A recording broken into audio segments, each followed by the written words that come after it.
channel. I think it was like a month ago. And, with Saturn and Uranus right now in square, today is February the 16th of 2021. And this is quite a transit that really is setting off this weirdness of this year, and definitely off the back of quite a weird 2020. So if there's any astrologer in the world I'd love to bring on today to talk about where things are and talk about the stuff that I love to talk about, it'd be Robert Phoenix. I'm happy to have you on, man. David, my friend, it's great to be here in your world and hang out with you. Again, you and I had a phone conversation last week that we probably could have recorded and just turned into a show. I know. It was that good. You were on fire. You were totally on fire. So it's good to be back, and looking forward to spending some time here with you, airing things out. Totally on fire. So it's good to be back. Yeah, well, I love always talking with you. I love always being with you. You're a great time, and you know so much about astrology. It's awesome, and you've been doing it for so long, and you're true at what you do. You completely show up fully who you are, and that's the best part of what I love about you. Is like, you know your astrology, but you know yourself. You've been through the work of what we have to do as astrologers, which is completely, I don't know, it might seem like it's like a crazy course to get where you have to be an astrologer and be open enough to see things from all angles. But, it does take a special kind of energy to do that. And you embody that so much more than most astrologers that I've ever seen in my life. Well, I think that's what you and I have in common. And, I'm pretty open and pretty transparent with my life experiences, and I've been through a lot, and so have you, and I think that's what you're talking about. That's part of the work, and I think there are really good astrologers out there who are classically trained, and they're really mental and intellectual, and I'm not sure that I would really, I don't know, I wouldn't relate, even though they're really good. I would not relate to sort of their epistemology when it came to astrology, because they have, maybe taken a more academic route, or, which is fine. But, the people that I really like listening to and reading or experiencing are people that have lived. And I think that that's important when it comes to astrology, when it comes to just about anything with life. Like, the best writers are the ones that have lived. They're the ones that have actually gone out and sort of cut their teeth on life. So, here we are. We're really kind of at the end of the tape. It sort of feels like we're at the end of this historical tape, where we're moving into something new. And this great conjunction, this super conjunction, it's just getting going. And we're going to be in this thing for 20 years, but it feels like it's a lot more momentous than that. And of course, the Saturn Uranus square, which you and I were dealing with, trying to get this thing off the ground tonight with the Mercury retrograde. With the Mercury retrograde, but we did it. So these are really interesting times. They're unsettling times, but what better time than to use astrology to kind of figure this stuff out? Yeah, because I think you bring up a good point, especially with the Jupiter-Saturn conjunction. It was funny because it's like, man, like even the news covered it and everything. And I always wonder, it's like, do a lot of people who don't know astrology, like when they're like, wow, this is rare, hasn't happened in 800 years, to be able to be seen in the way that they did align? It was much more than just the alignment astrologically. It was actually astronomically too, just this very, perfect alignment to where you could actually just see both of them come together in perfect unison.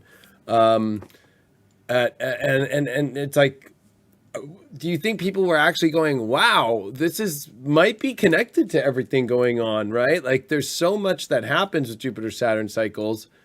And we not only had that, but we had it with Pluto. And it was at the end of Capricorn. And then we went into Aquarius, which we've never seen that happen, because even just 60 years ago on the last Jupiter Saturn, right, that was in Capricorn, the conjunction. Then they jumped into Aquarius, and we saw quite a revolution of change in the world. And But this one's definitely weird, and you get Saturn square Uranus. And the last time those two were in square, which is kind of ironic, like was 2000 with a Jupiter-Saturn cycle, but it was flipped. It was Jupiter in Taurus with Saturn in Taurus, but there was square Uranus in Aquarius. So it's like we're in not only the flip and weirdness of a Jupiter-Saturn 20-year cycle, but also a Saturn square Uranus 20-year flip, but the planets in their different signs flipped. It's really weird. Right. And you go back to 2000, and that's when we had the whole Y2K crisis. Yeah, that's true. And the sort of the panic with code. And one of the things that I sort of picked up through my peregrinations in the internet is that there's this idea that the whole thing with the computers and the zeros and the ones and the date running out, that was really kind of a smokescreen or a cover, and that there was perhaps a thought that something else was going to take place, like perhaps there would be something along the lines of a micronova, and that all that's because you would think that all the hype around Y2K, that these guys would have been able to handle that way before it happened, because these people are bright. They don't leave anything to chance in terms of program. It's like, ooh, gee, we forgot. We have to fix the date here. No, I think that there was probably something else going on, and dealing with some of the earth change energy that was around with that square. And even now, we're starting to feel some of that big earth change energy. There was a huge earthquake in Japan. What was it, yesterday or the day before yesterday? Yeah, a big one. A very big one. Yeah, 7.1. And I think it was the day after the super conjunction, there was like this major flooding that happened in Spain. It was almost like, the cistern was tipped over, and all of a sudden all this effluvia and all these contents were released. So I think something was going on back in 2000 where they were looking at the potential for something seismic or something related to earth changes, and I think here we are. We're certainly going to be dealing with changes around money. It's a big thing. In fact, while you were trying to get everything together, I was looking at apparently Bitcoin is going to be investigated by the SEC in the next week or so. Really? Yeah, I just saw that like 5 minutes ago. And and that's kind of weird, right? It's decentralized, so who are they going to go after? Yeah, it's not like there's anybody to really go after. There's no individual. I mean, they can go after like the blockchain that basically is behind Bitcoin, and what anybody representing the miners. I mean, it's kind of like, who do you go with? Right. Exactly. All the individuals who own Bitcoin. Yeah. Like. That would be that's what makes kind of no sense. I mean, it's a little bit easier with Ripple, like that what they're doing, and how the CEOs, it looked like they were scamming money. Yeah. Right, but they already made an offer, I guess, which is basically how the Fed works and how the Treasury works and stuff. They're just like, okay, let's just get a bunch of money from these people, right? And let them continue business as usual.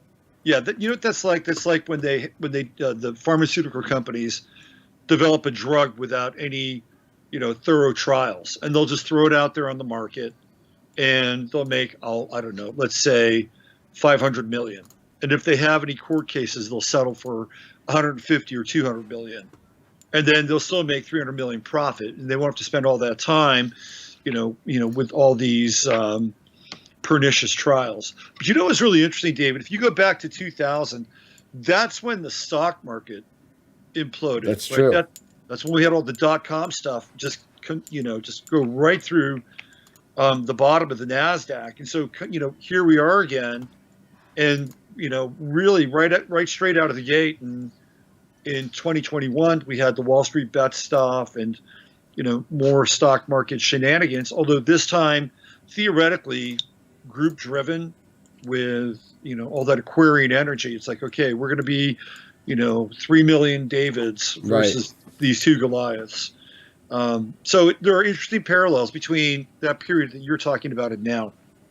Yeah, because I think that this is such a weird time because there's so many parallels, but you have to really be able to take a look at it. And I think what's important right now is that the only thing that really is not parallel is the Saturn Pluto conjunction, because the last one was in 83, of course, in 83 into 82, like in Libra.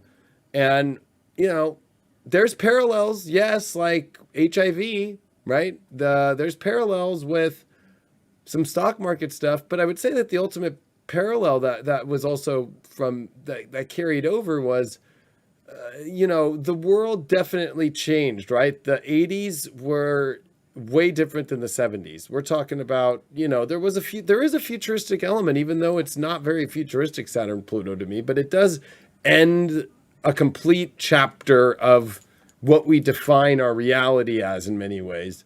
But the fact that this one was with Jupiter, and yes, you can look at also in that Libra transit, there was a time when there was Jupiter and Libra and Saturn and Pluto. They all weren't as tight as orb like we saw just in 2020. Right. But this is different because it's Capricorn, and even though it's past and it's over, that Pluto came down. If you look and watch, I've showed people in 3D charts from an actual sun's point of view. If you're just looking at the ecliptic of the sun, right, from what it's looking at with the planets, Pluto's the only one that can just go down below the sun and come above it. And while it's coming down over all these years, it hits that Saturn and Jupiter and just takes it. It's almost like it takes it down with it, right? And it's like there was a lot of secrets about the systems of the world, whether you want to call the government stuff out, whether you want to call, and then secret plans. And I think that that's what, to get to the bottom of everything that's going on. Yes, we can talk about all the money, but I think the core though is there has been a background weird energy, and when I mean weird, not Aquarius weird, but scary, eerily weird, Plutonian planning that has this kind of dominion over like control of like the sheep herder energy. And it's kind of crazy now because of course conspiracies get thrown as everything now, right? And that's very Plutonian anyways, like the whole idea of conspiracy. But it's like with a North Node in Gemini that happened during all this last 6 months of 2020 that happened. It's about questioning. It's not about like going, I already know. No, there's no such thing at this point. We do not already know what, let's take the virus, for example. We do not know what all that is. We do not know where money is going. We do not know everything. And the fact that if anybody at this point goes, I already know, or I don't want to investigate, or I don't want to question, or I don't want to question every voice in the collective to make sure we have the right information, which you don't see.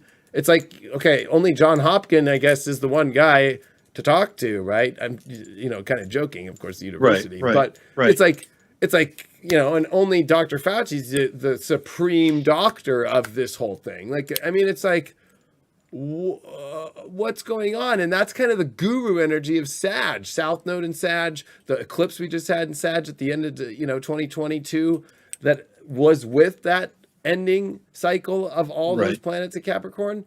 That's what this is about, is trying to decipher, what I would say the last Saturn Pluto of 1517 was about, and then the 1284 one, like, these are where you see people and society having to deal with these, what seems like Goliath and overwhelming systems that are oppressing. But yet it's funny how they use that to kind of throw it on, no, let's make the people think they're oppressing each other, when really it's like the whole collective's being suppressed and being oppressed. Yeah.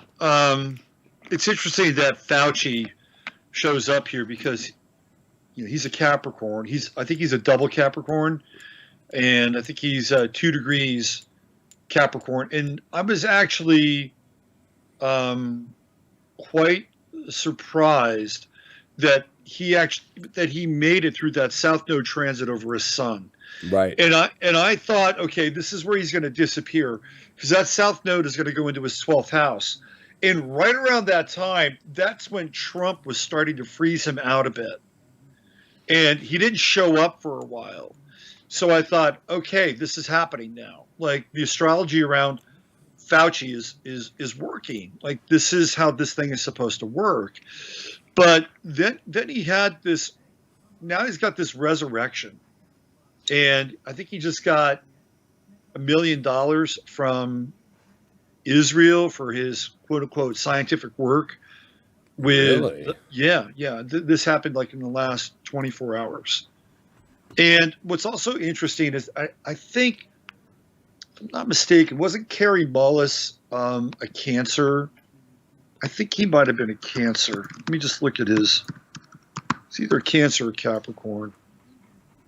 So Kerry Mullis is a Capricorn, and he is, God, I think he's close to Fauci in terms of his birth date.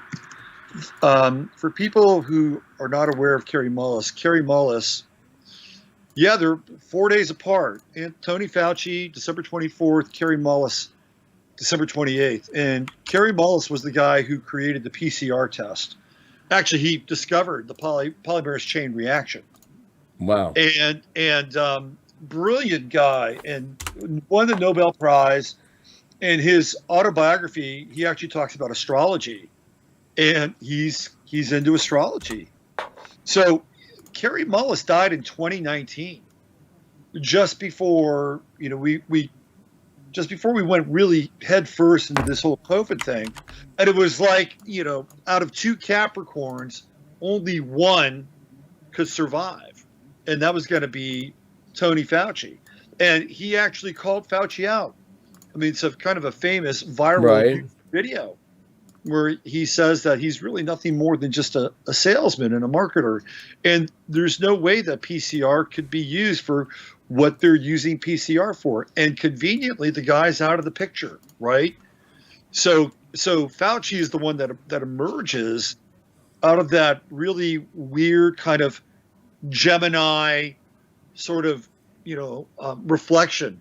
You had somebody who theoretically is good or has kind of this enlightened perspective, and the other one who does not have the enlightened perspective and is using the science in order to, promote a point of view and a business model. And it's unfortunate because it seems like in a lot of ways that's how life works, right? It's like, well, why did this guy have to die? Why couldn't have been, quote unquote, the snake oil salesman, right? And it kind of it speaks to like life on Earth, and in some ways, theoretically how unfair it is, because it really isn't fair here. Like, if people are looking for fairness, I don't think this is the place. No, I mean, and that's the whole thing of Capricorn, right? That we got to deal with was hierarchies and, people who kind of take advantage of that power play position, especially when it was the year of the rat. I mean, that's kind of like, if you don't think the elite or there's powers out there that use astrology, you'd be crazy, just because they are, like that would be when you would drop your plan to do everything that we're seeing in so many different ways and so many places of control. You would use the rat, and you would, and it's very weird too, because the Chinese New Year that happened last year is, of course, when all this got sprung out, right? Like, it's very weird. But there was no Chinese New Year. It was canceled. Remember that? Yeah. Well, maybe it was celebrated by those CEOs that dropped their stock and left their stock and went to New Zealand and bought their yachts and went on their islands with their families and paid off prime ministers to lock every other country down. Like, maybe they were celebrating out there in the ocean. I don't know. Right. Yeah. For the rest of the masses, like, just like most of 2020, it was canceled. And again, with Capricorn, it's this major disruption in time. Capricorn rules time, and 2020 was the year of the time out, right? There was time is out. Like, we're out of time. And we could clearly see that with the approach of the conjunction and the south node. We could see that time was running out, that epic, that era, the 20th century, this idea of Western exceptionalism, like that was all coming to an end. And I think it was in August of 2019, when this is something I've talked about, again, Capricorn, right? Capricorn, there's this business roundtable, and it's a group that is this group of, I think, Fortune 200 businesses, like not the 500, but 200 businesses. And they all met, these 200 businesses, they met in August of 2019, and they came up with this like platform, this agenda that they were going to put people before profits, which is really bullshit. What they were saying was that we're going to put certain people before profits. Right. We're not going to step back and say, hey, look, we're going to take cuts in our salary, and we're going to pass that on to our employees, and we've done really well. We're going to drop the price of our products so you people can buy more. No. What they were saying was, we are going to have a stake in social justice. These are the people that we're going to put before profits.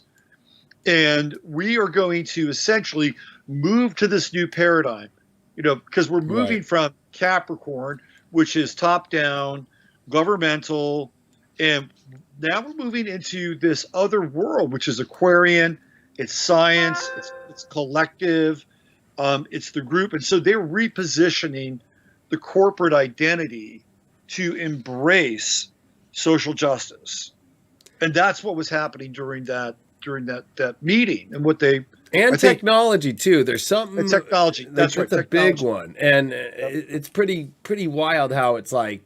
Even I think it was at what I forgot which meeting, because there's actually been a lot of meetings lately, but they were just like, if you're doing person-to-person businesses, we're not going to allow you to basically do business in the future. That's basically what was said, and I think even the Fed chair said it, like. Person-to-person contact, no more. They're trying to get rid of that completely, and unless, of course, they're going to be using this new passport, and then everything's going to be tracked. But it's like very weird how they're moving everything into extreme technocratic, and it's very weird on how, like with California and how that was the hub of it. But everybody's moving to Texas with it. But even though people were moving to Texas before 2020 with it, like when Toyota moved or Western Digital moved, and everybody was already kind of moving, it's kind of interesting how there's all these energies changing. This is a new world, right? Like it literally is what happened with Uranus and Taurus in the 30s. It was like, what? Russia and Germany are friends, and then no, they're hanging now Russia's with the USSR. Is with Stalin's hanging out with FDR and that's how crazy. And Churchill. Churchill, it just goes. Uranus and Taurus is not stable. It's not. It's not stable. In fact, if you go back to 1850, Uranus went into Taurus, and Pluto was in Taurus at the same time, so a little bit behind. And one of the things that I talk about fairly frequently is this idea of Tartaria and this hidden history and these resets.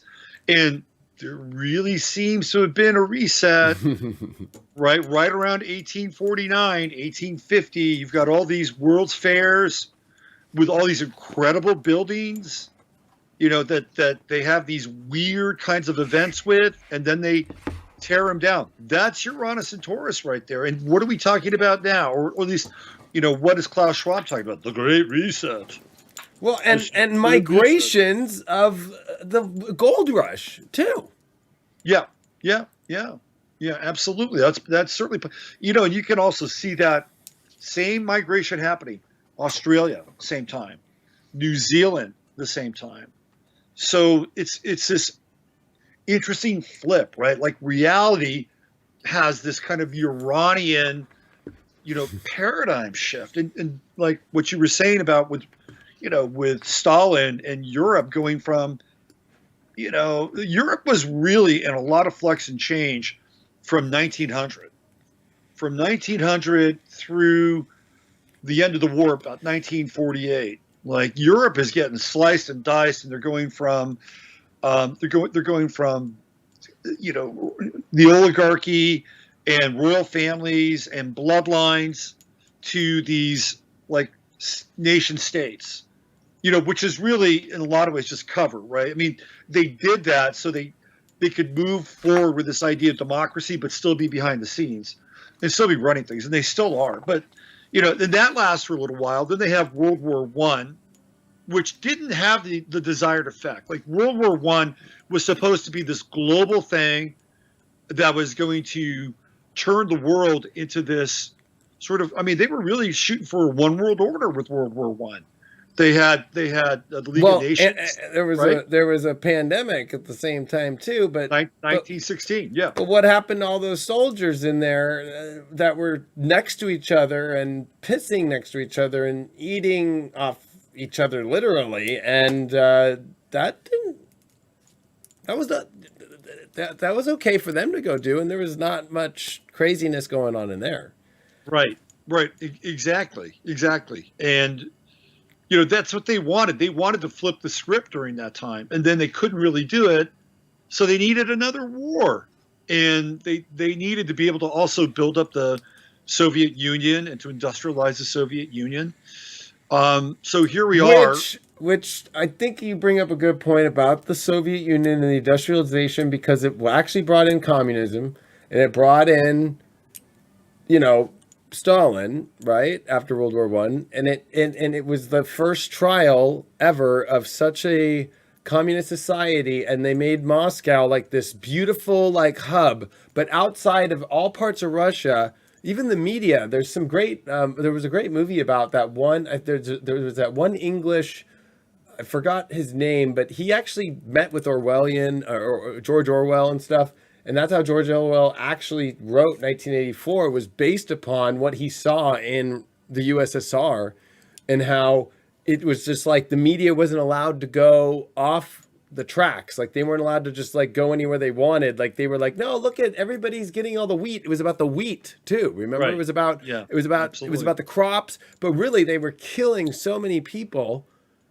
And that's, Yep. the gulag camps, right? If you were not going to be with this new idea of this new state, like you were just basically thrown in a camp, way more than we saw in the Holocaust, way more. Yeah. Like it's like there's rounding up numbers in the 20s of millions of people that were killed.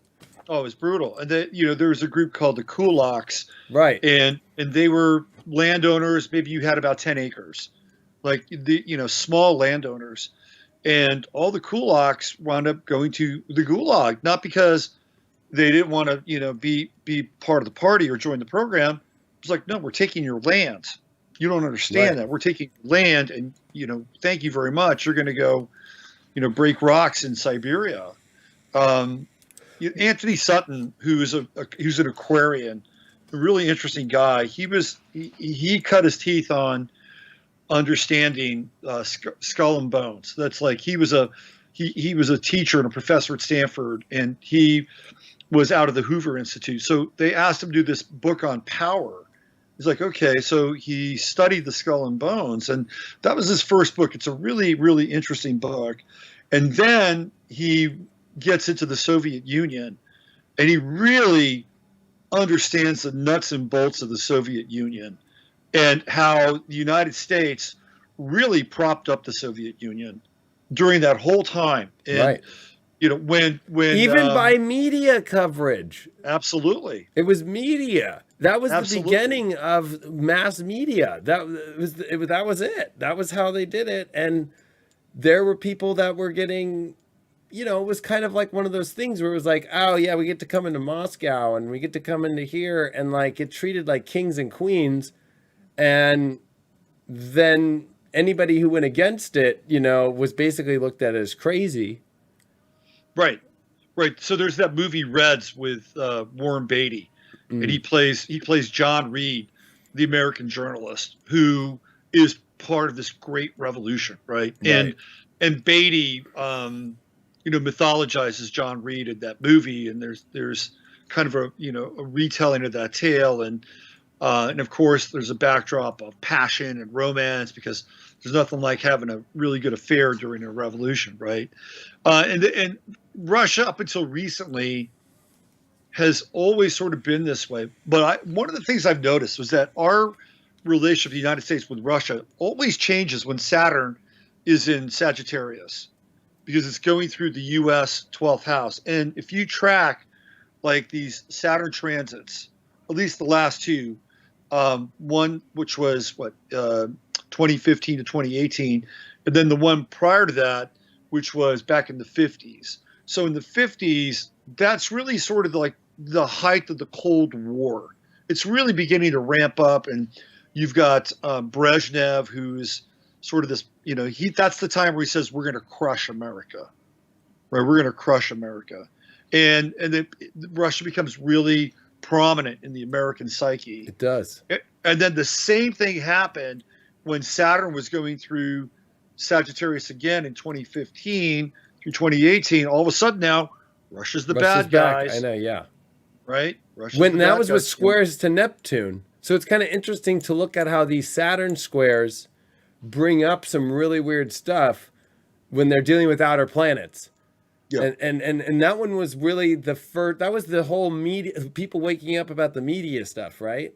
Mm-hmm. Like whether you like Trump or you don't like Trump, like there was a situation about the fake news, right? It was like, that's Neptune, right? Neptune was Saturn holding the integrity and seeing if, those belief systems are of the good to actually teach the Jupiterian, like positive elements of things, or if that integrity is not there. And even though Neptune's at home, it's almost like Neptune kind of won that battle in many ways for many people with spelling people.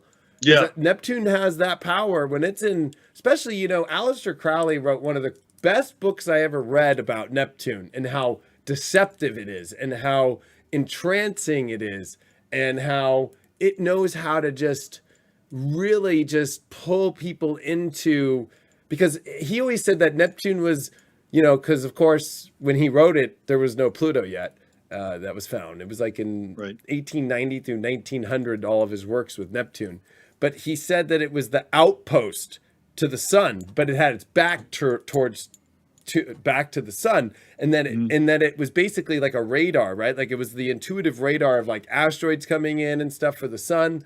Like he had some really crazy ideas about stuff, but at the same time that it always is looking out and can't see what's really out there and has to imagine what's out there, and that's where we get the whole imagination and dreams, but also at the same time it's lonely, and if you really think about it too, it's like the energy that the media has ingested into people, it feels like they're giving you something and then they let you down. It's like they let down the right, they let down the left with like this whole propping up on both sides. Like Fox will prop you up about Trump so much and he's going to do this and and it doesn't happen. And then, oh my God, the left is right now especially gotten this whole like he's in collusion and and then the whole entire 3 years of just that Mueller report and everything, and then they just got nope, there's nothing that happened. Like what? Like, and then they try and say no, stuff did happen, but we gotta hold them accountable. It's like you just had everything accountable that was there, or just like this impeachment. This is the second one, and the second acquittal. Like that's a court case. It's done. Like you can't, it's done. And it was already weird because he wasn't the president anymore. But that's a whole nother thing you and I can go into. It's a little weird. Exactly. It is weird. It is weird. And now when we're with Saturn square Uranus, man, talk about weird though. Like and the media at the same time now, with Neptune coming to this last decan of Pisces, this is what created the Great Divide the last time in America, 1856 through 1860. And that's what we're in right now. And that was James Buchanan, who was just a prop placed, literally, look it up. Like he was a placed president because President Pierce dealt with voting fraud and didn't handle the situation in Kansas and Nebraska with the bleeding Kansas situation where everybody jumped into the other state to vote for slavery, and there was so much blood on the hands of people that the governor was like, I'm just going with the elections result as is.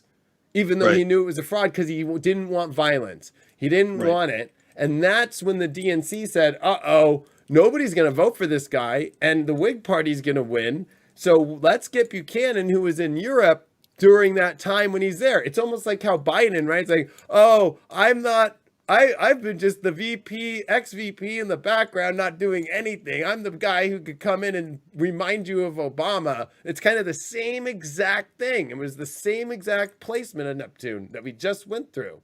And Right. then he feels like a placeholder, like a weird kind of like, I don't know. And almost a he does feel like holographic that. one too. Well, which is really weird. I think there's a there, and now we're into the Neptune square, the true node in Gemini, and like, who is Biden? What is Biden? I'm convinced that there's more than one Biden. No, I mean, I think that that's true for a number of presidents, by the way. Right. Because they have doubles and stand-ins. Even and I Xi think Jinping, do you really think he's the head of the whole communist? It's almost like, if you like see him, he's always got that little smile on his face, and like he has different looks. But I almost feel like he's a prop piece for the real Communist Party in China. How would you ever know? How would you ever really know? Exactly. What do we really know? I mean, he could be a hologram for all we know, right? But the whole, because there was a period of time where he disappeared. Like, remember that? It was sort of after COVID, and it was like, where is he? Where is the guy? Same thing with Kim Jong-un in the last year, he disappeared. And it was like, and remember they were showing all the shots of like, oh, the parking lots of the hospital have got more, and was it a heart thing? Was it a da-da-da? Trump even had a minute of that, right? It was like, oh, okay, he's going in there. Like, right. Yeah. And then what's the background? And he's writing things, but it's a blank sheet of paper. There was nothing on the piece of paper. And then Biden, the same thing. It was a blank sheet of paper. The same thing. Yeah.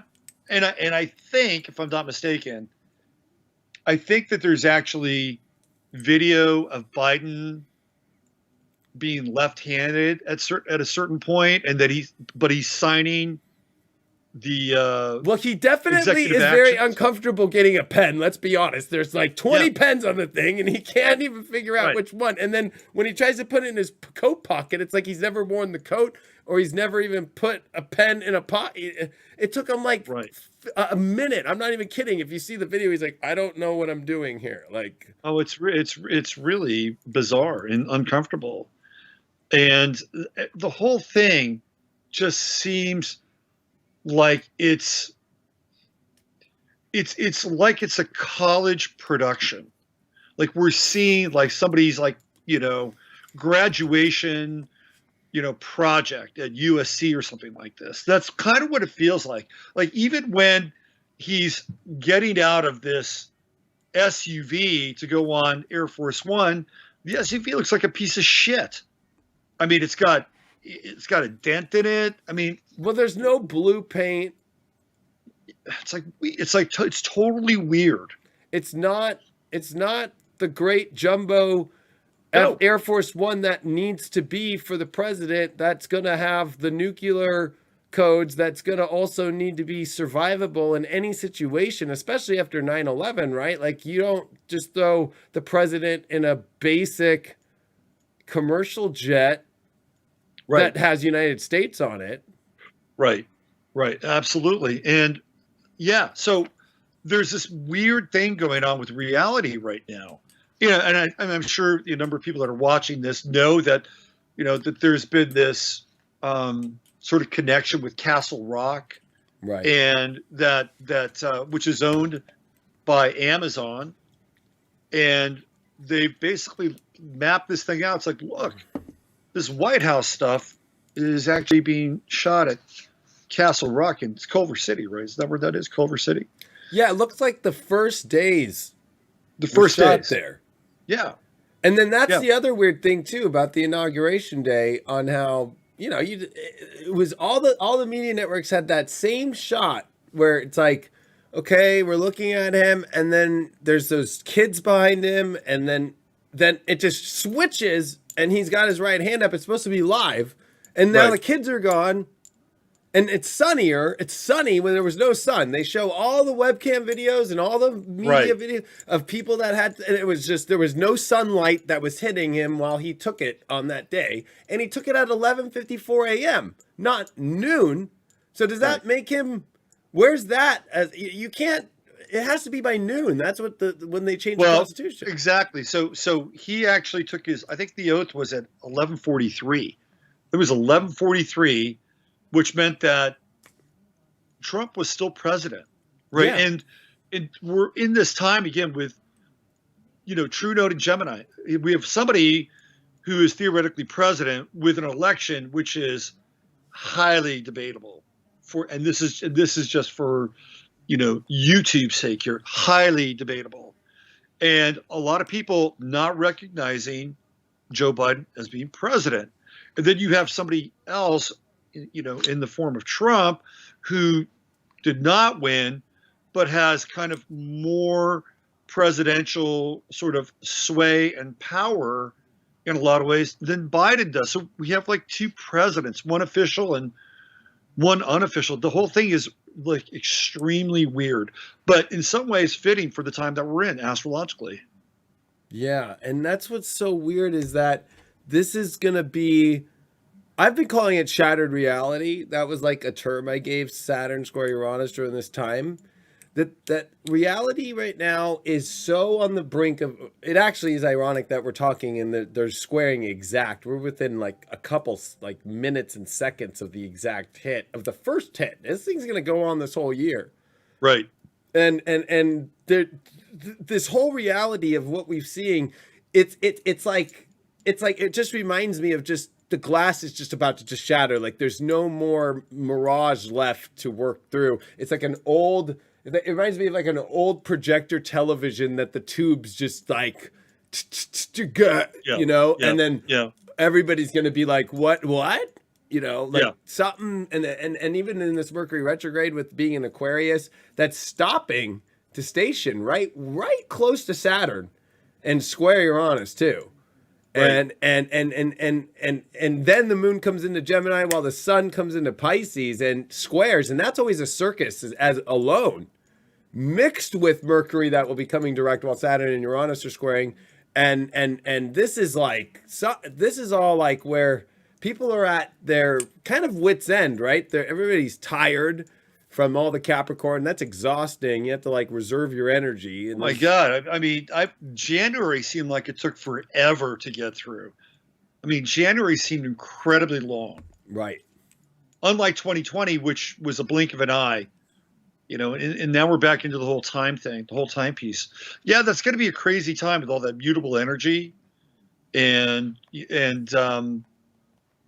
people really trying to wrap their heads and wrap their arms around reality, but it's going to be difficult. The other thing too is that, we're at a time now astrologically where there's no fire. The only fire we have is Chiron and Aries. I know.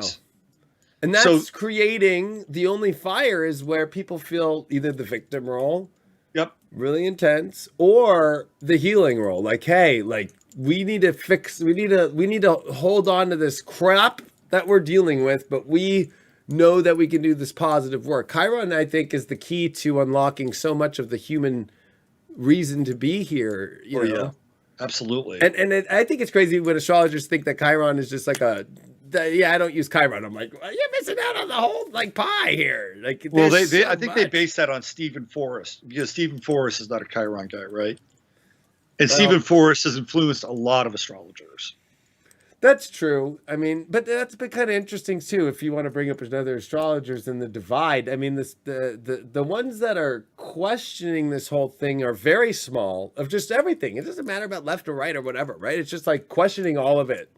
And then, I mean, I'm not going to lie. I've watched Stephen Forrest's Facebook, and he's very on the left and very, not questioning anything, just going with whatever is being said out there in the media and stuff like that.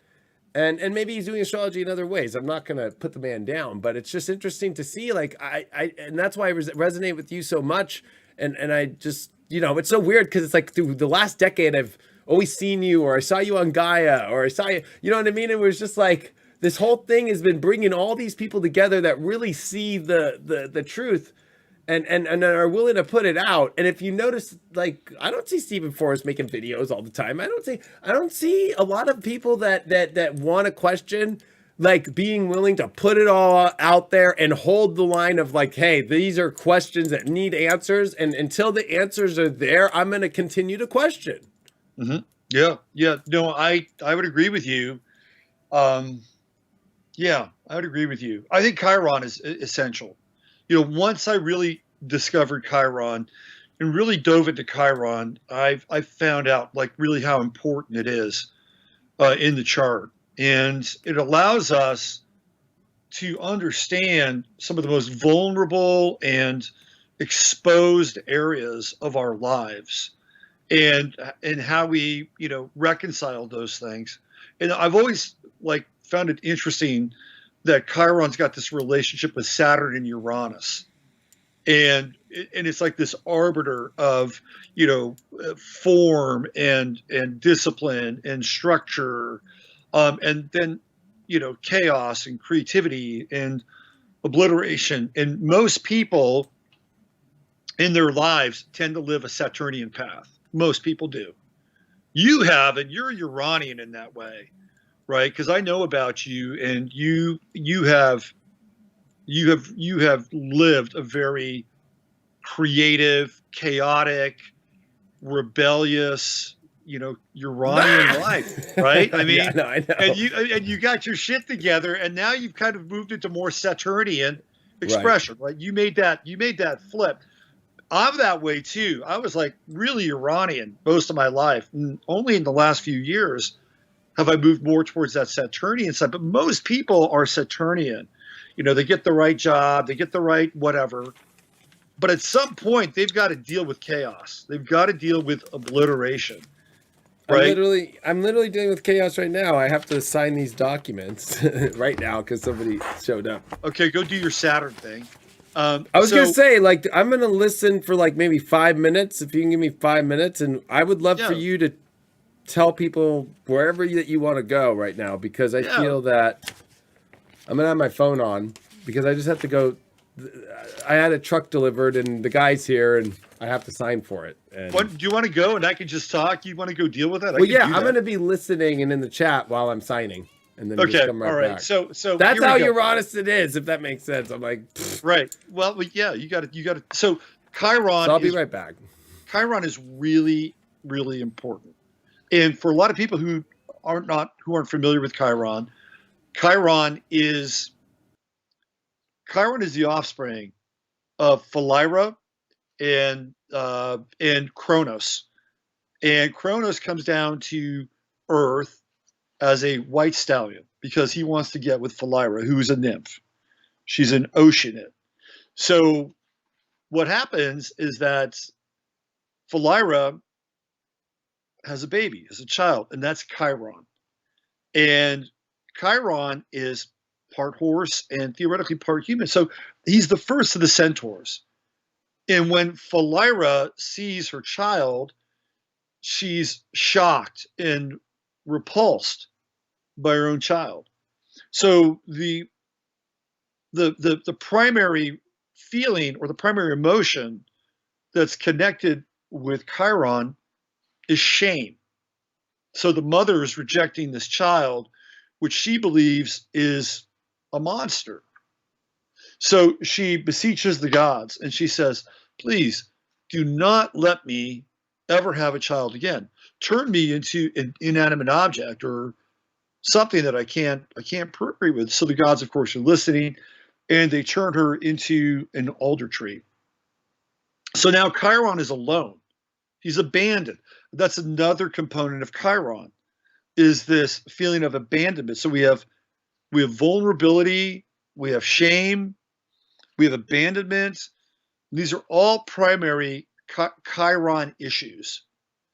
So what's interesting is that Chiron then gets raised by Apollo and Artemis. So he gets the instruction, all the Saturnian instruction by these two gods, right? And they teach him astrology, and they teach them medicine and herbology and music and poetry and the fighting arts, war strategy. So Chiron is this Renaissance centaur, and all the other centaurs are kind of they're kind of yahoos. And in fact, there are only two of these asteroids, Chiron and Charlico, who was Chiron's wife in mythology, that are the only asteroids that actually have this elliptical orbit. And of the two, we really just sort of follow Chiron. So what happens is that Chiron has this Saturnian kind of path, and he learns from these gods, and then he winds up instructing the heroes, of the Iliad and the Odyssey. So Chiron plays a really important role in Greek mythology. He's a very interesting character, and he becomes a Christ-like figure because he sacrifices himself for Prometheus, who stole fire from the gods. So Chiron is essential in astrology, because what happens is that with the Saturnian, because as a celestial body, Chiron is between Saturn and Uranus, right? So it's in this midpoint. It's the arbiter between the two. Even though when you look at Chiron on your chart, in most cases, it'll be in opposition with Uranus. But that's where it is theoretically between the two. So most people opt in and take the Saturnian route, and they're going to go to school, they're going to get a degree, theoretically, get married, have kids. It's all very Saturnian. But at some point, those people, or people who opt in for that path, have to deal with Uranus. And Uranus can come about in a number of different ways, right? You can be a child who is a byproduct of the marriage and who is rebellious and is acting out that Uranian, sort of that unexplored Uranian energy. So you have to deal with this wild child, right? That's kind of one version. Another version of it is somebody has an affair inside of the marriage, which is really quite different than sort of the structure and the order of the family.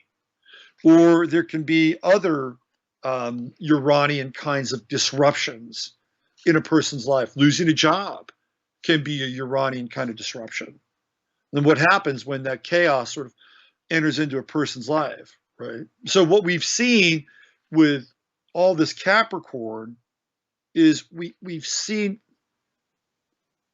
this structure and this order come to this sort of zenith point with the Saturn-Pluto conjunction.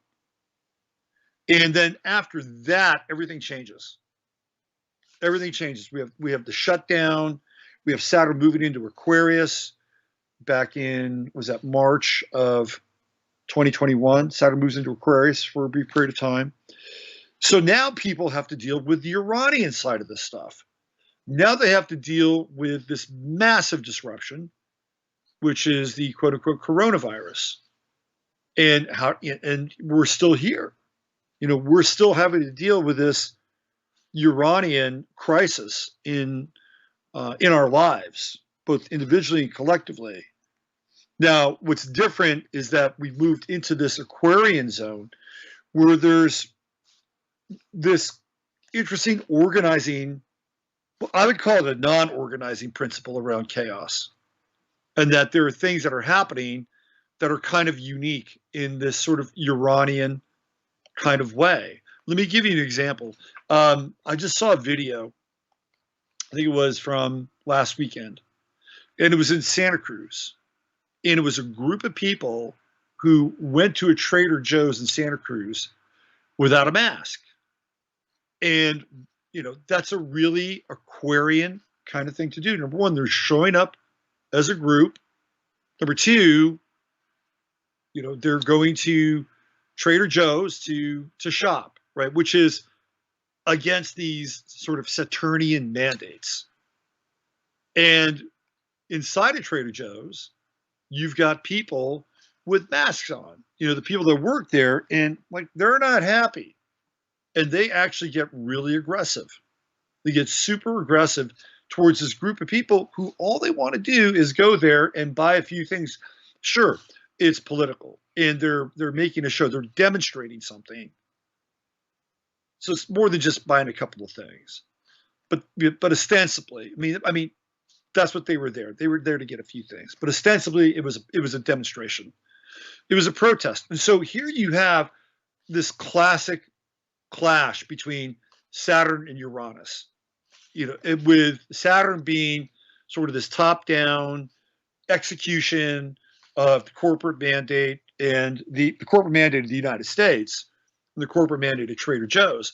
And then on the Uranian side, what do you have? You've got these people who are being disruptive, and they want to not play by the rules.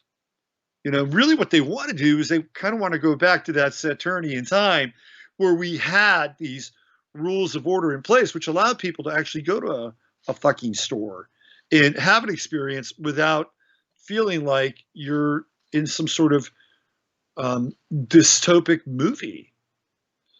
And we're going to see more of that because a lot of people have not dealt with Saturn.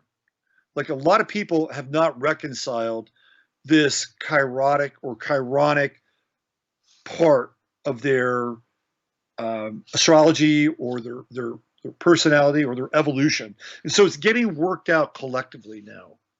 We're seeing this thing get worked out in big chunks, which I think is a good thing because when we can work it out in big chunks, it allows us to accelerate our evolution versus like one person at a time. And, the cool thing about, this medium, this digital medium, YouTube or whatever is being used to transmit a YouTube show or a stream or whatever, is that it's viral, right? So, I saw that. You're probably going to look that up now. If you haven't seen it, you'll probably look it up. You go, okay, Trader Joe's, Santa Cruz, mask.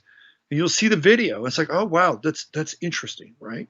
Yeah, maybe we should do that. By the way, where I live here in the Hill Country in Texas, we were doing that months ago, but we were trying to do it in stealth. We didn't all come in as a group.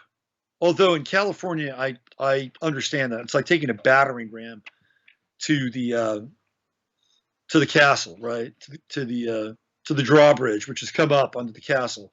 So you want to be able to take that battering ram, but what's going to happen is that people are going to see that. So wow, that's interesting. Maybe we should do that. That's a great idea. Why don't we organize and do this, right? So people are now beginning to embrace chaos in some ways. And the reason why they want to embrace chaos is because in a lot of ways there's no choice now. If you play by the rules, if you continue to sort of follow the mandates with the top-down Saturnian chain of command, what's going to happen? You're going to be locked in, and there's going to be another rule to follow and another rule to follow. And what we've seen, and this is what David was referring to, is that the goalposts keep getting moved. And this is Neptune coming in, right? Neptune squaring the true node in Gemini and squaring the south node in Sagittarius, which has to do with the truth. And the goalposts just keep getting moved. Oh, one mask. Well, what about two masks now? Oh, yeah, you need two masks now. Well, you need one shot. No, you need two shots. Well, once you get the vaccine, you'll be able to just go right back into society. No, you won't be able to go right back into society. You'll have to wear a mask. You'll still have to social distance. Oh, well, I thought we just get the vaccine. No, that's not how it works. New Zealand, hey, guess what? We're COVID free. We're open for business. A week later, sorry, we got 3 cases. We're shutting the country back down. This is how Neptune works. It's always moving the goalposts, moving the goalposts. So if you continue to operate out of that Saturnian, um,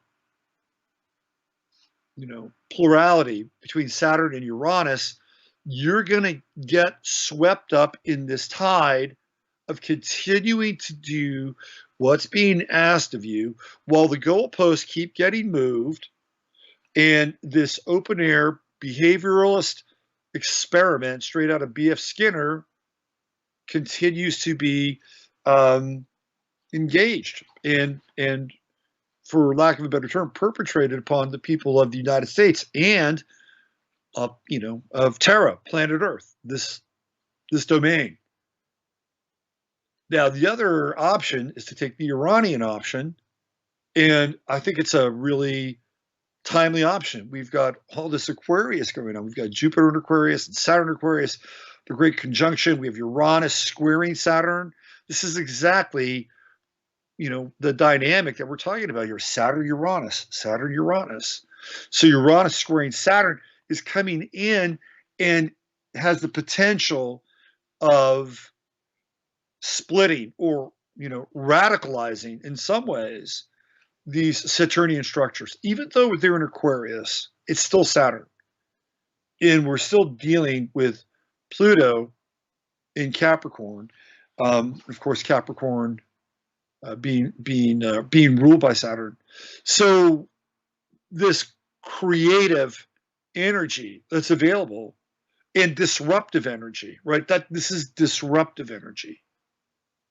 And I think it's on March 1st where this guy, Alfie Oates, I think his name is Alfie Oates.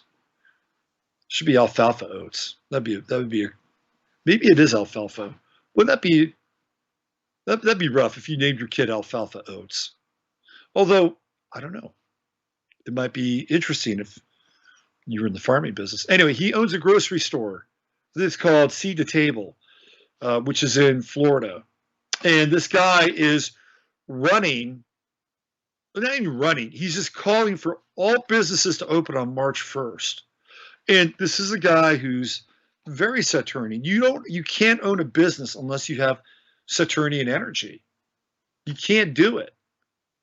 Like you can be an artist with Uranian energy, but in order for a person to sustain something, right, you need that Saturnian energy that allows you to show up every day and turn the lights on and make sure people are gainfully employed. There's consistency, there's leadership. These are all hallmarks of Saturn, right? So you can't run a very successful grocery store. It's a nice grocery store. You can look it up online. You can't do that unless you have Saturnian energy. And what is this guy doing now? He's basically saying, hey, look, we want businesses to open up.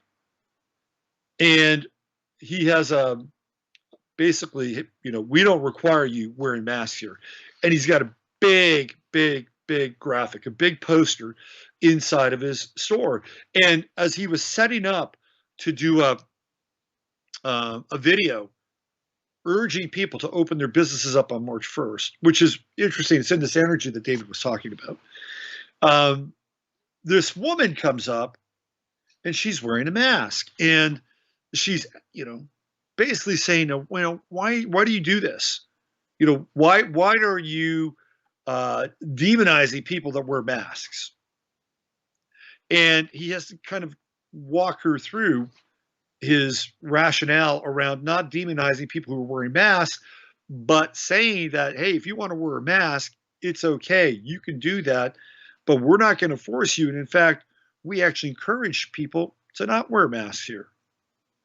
And it's a really interesting, 7 or 8 minutes where what's fascinating about her is that she agrees with him on a number of his points, but then she comes back to the one thing that a lot of people who are pro-mask, like if you want to wear a mask, that's fine. You're protected if you wear a mask. Now, the government or the CDC or Tony Fauci, I don't think they should really be able to mandate one's own personal health choices. That's just my feeling, in my opinion. You may or may not agree with me, but listen, I do my research and I do my best to be informed around health, and I think we all have the right and opportunity and power in order to do that. My body, my choice. So what she came back to is she came back to, I'm wearing a mask to make other people feel more comfortable. Okay. Well, what is that about? That's a Saturnian kind of stance, right? I'm going to take responsibility so that you can feel safer in the midst of all this turmoil and chaos.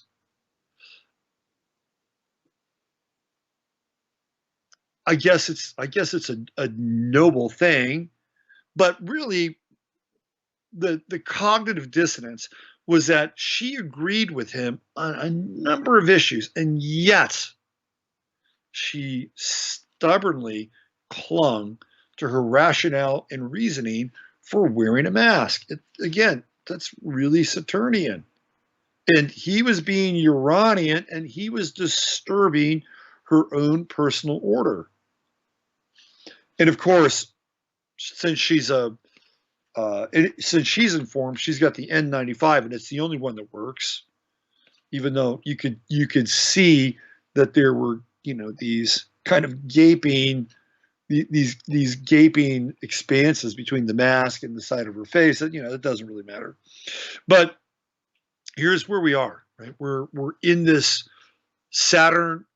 Uranus Saturn square, and it is Uranus Saturn, right? It's Uranus that's squaring Saturn, because you always deal with the outer planet first. It's not Saturn squaring Uranus. It's Uranus squaring Saturn. And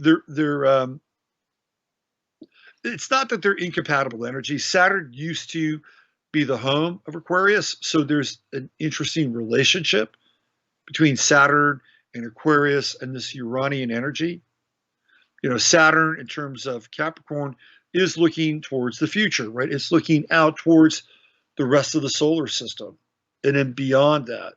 Then the other side, theoretically, of Saturn is looking at the inner planets. So Saturn is the station between the inner and the outer.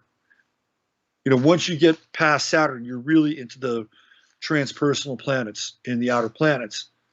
So Uranus, next planet over, it's like, okay, well, let's move Aquarius over there.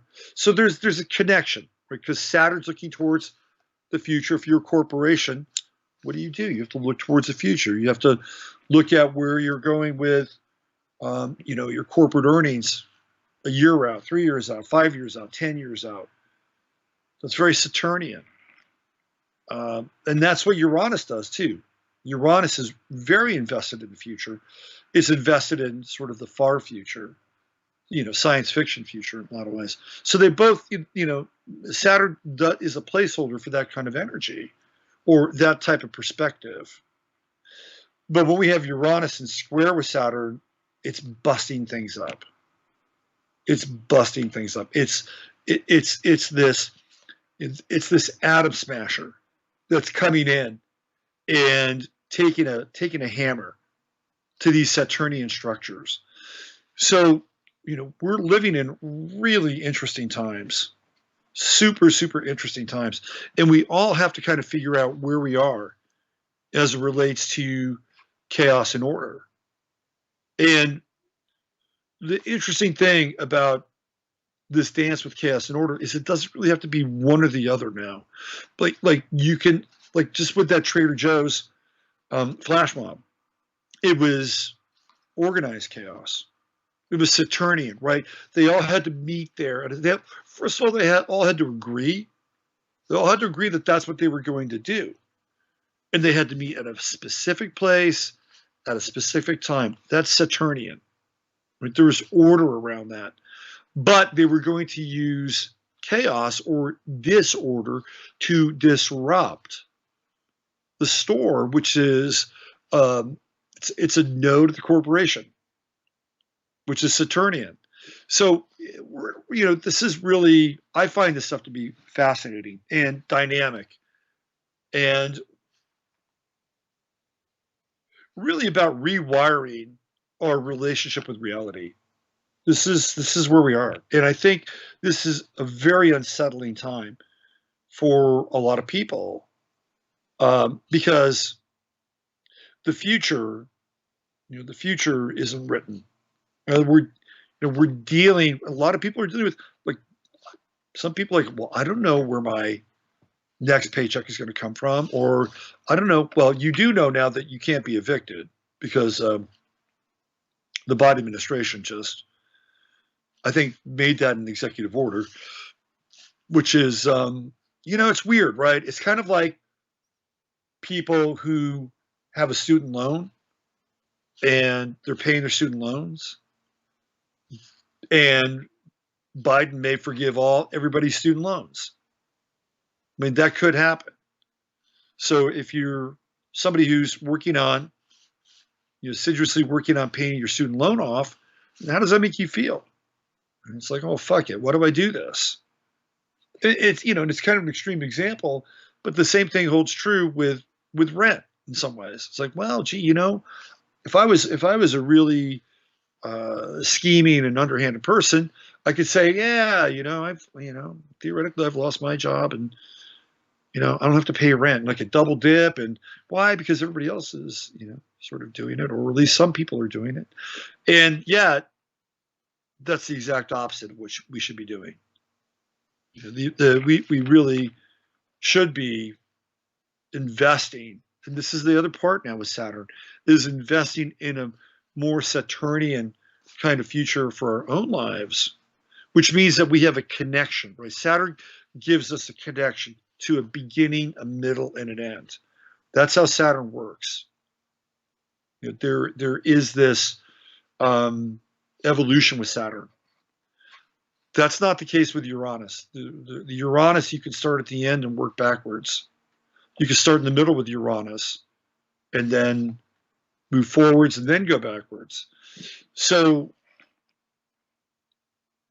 but for a lot of people now, there is a lot of chaos. There is a lot of uncertainty because they don't know, it's hard to understand where things are going. David and I talk about these astrological principles, and we talk a lot about these concepts, and we talk a lot about patterns, and they're interesting, and they tell a story, and they help us understand our personal and collective narrative, especially the personal narrative against the collective. And yet, at the same time, there are people that are going through a lot of challenges and a lot of issues. And what I'd like to say to those people, and some of you are probably watching this, is that the best response to whatever you're going through right now is going to be creative. And the other thing that I would really recommend is that people somehow, in a time where we've been atomized and socially isolated, with intent, by the way, that it's important to work together with other people. This is essential. Just like that flash mob that showed up at a particular day, at a particular time, together, by the way, at Trader Joe's in Santa Cruz, they worked together. So I would say do your best. And I know this is difficult because for a lot of people, they feel socially isolated, especially people that question the truth or question reality. And I think that's probably going to be a large percentage of you because not everybody in your immediate circle does that.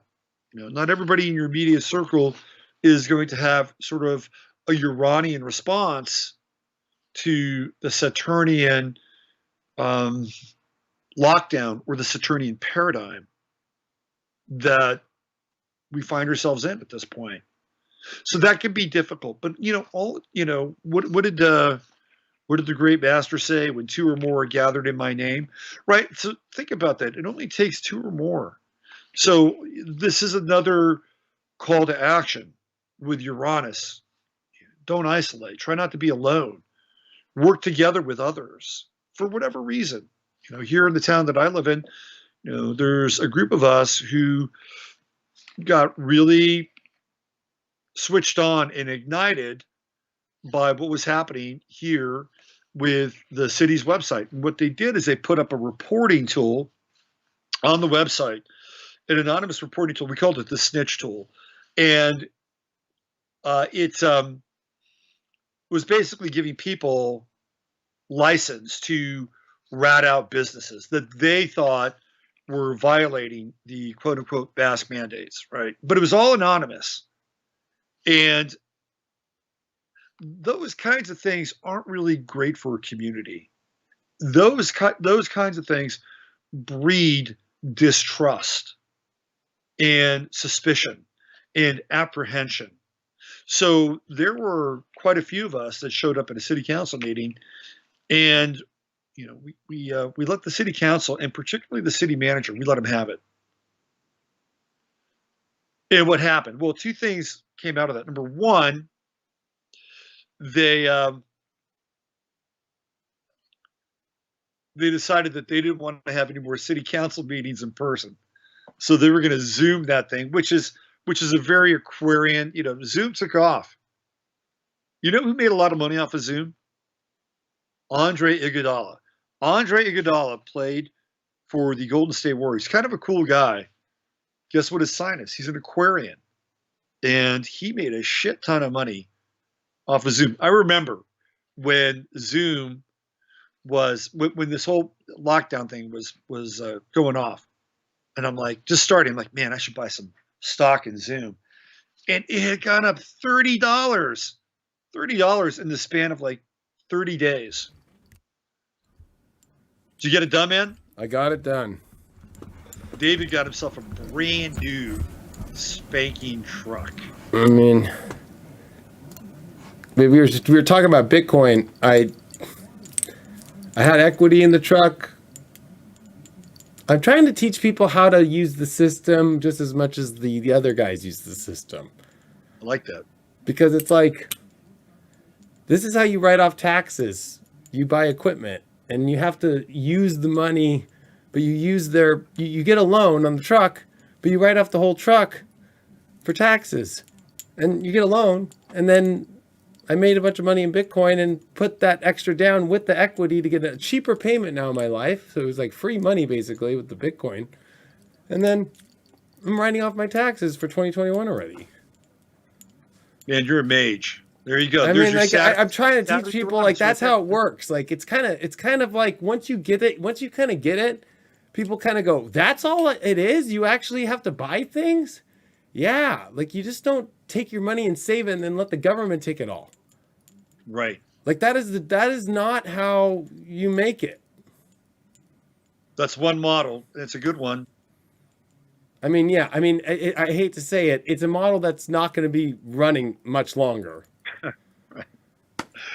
Right. And I'm actually excited for whatever the new model is, but I don't think we can fully see it yet. It's I don't think so either. Out of the scope. And I think that you were bringing up so many good points. One of the major points that I really got was the resentment and the anger and the against fellow brothers and sisters, whether it's how they're acting about everything in this life, everything from the mask to politics to just speaking truth or having an opinion that's actually looking after the whole collective. Like, it's actually looking after everybody in many ways.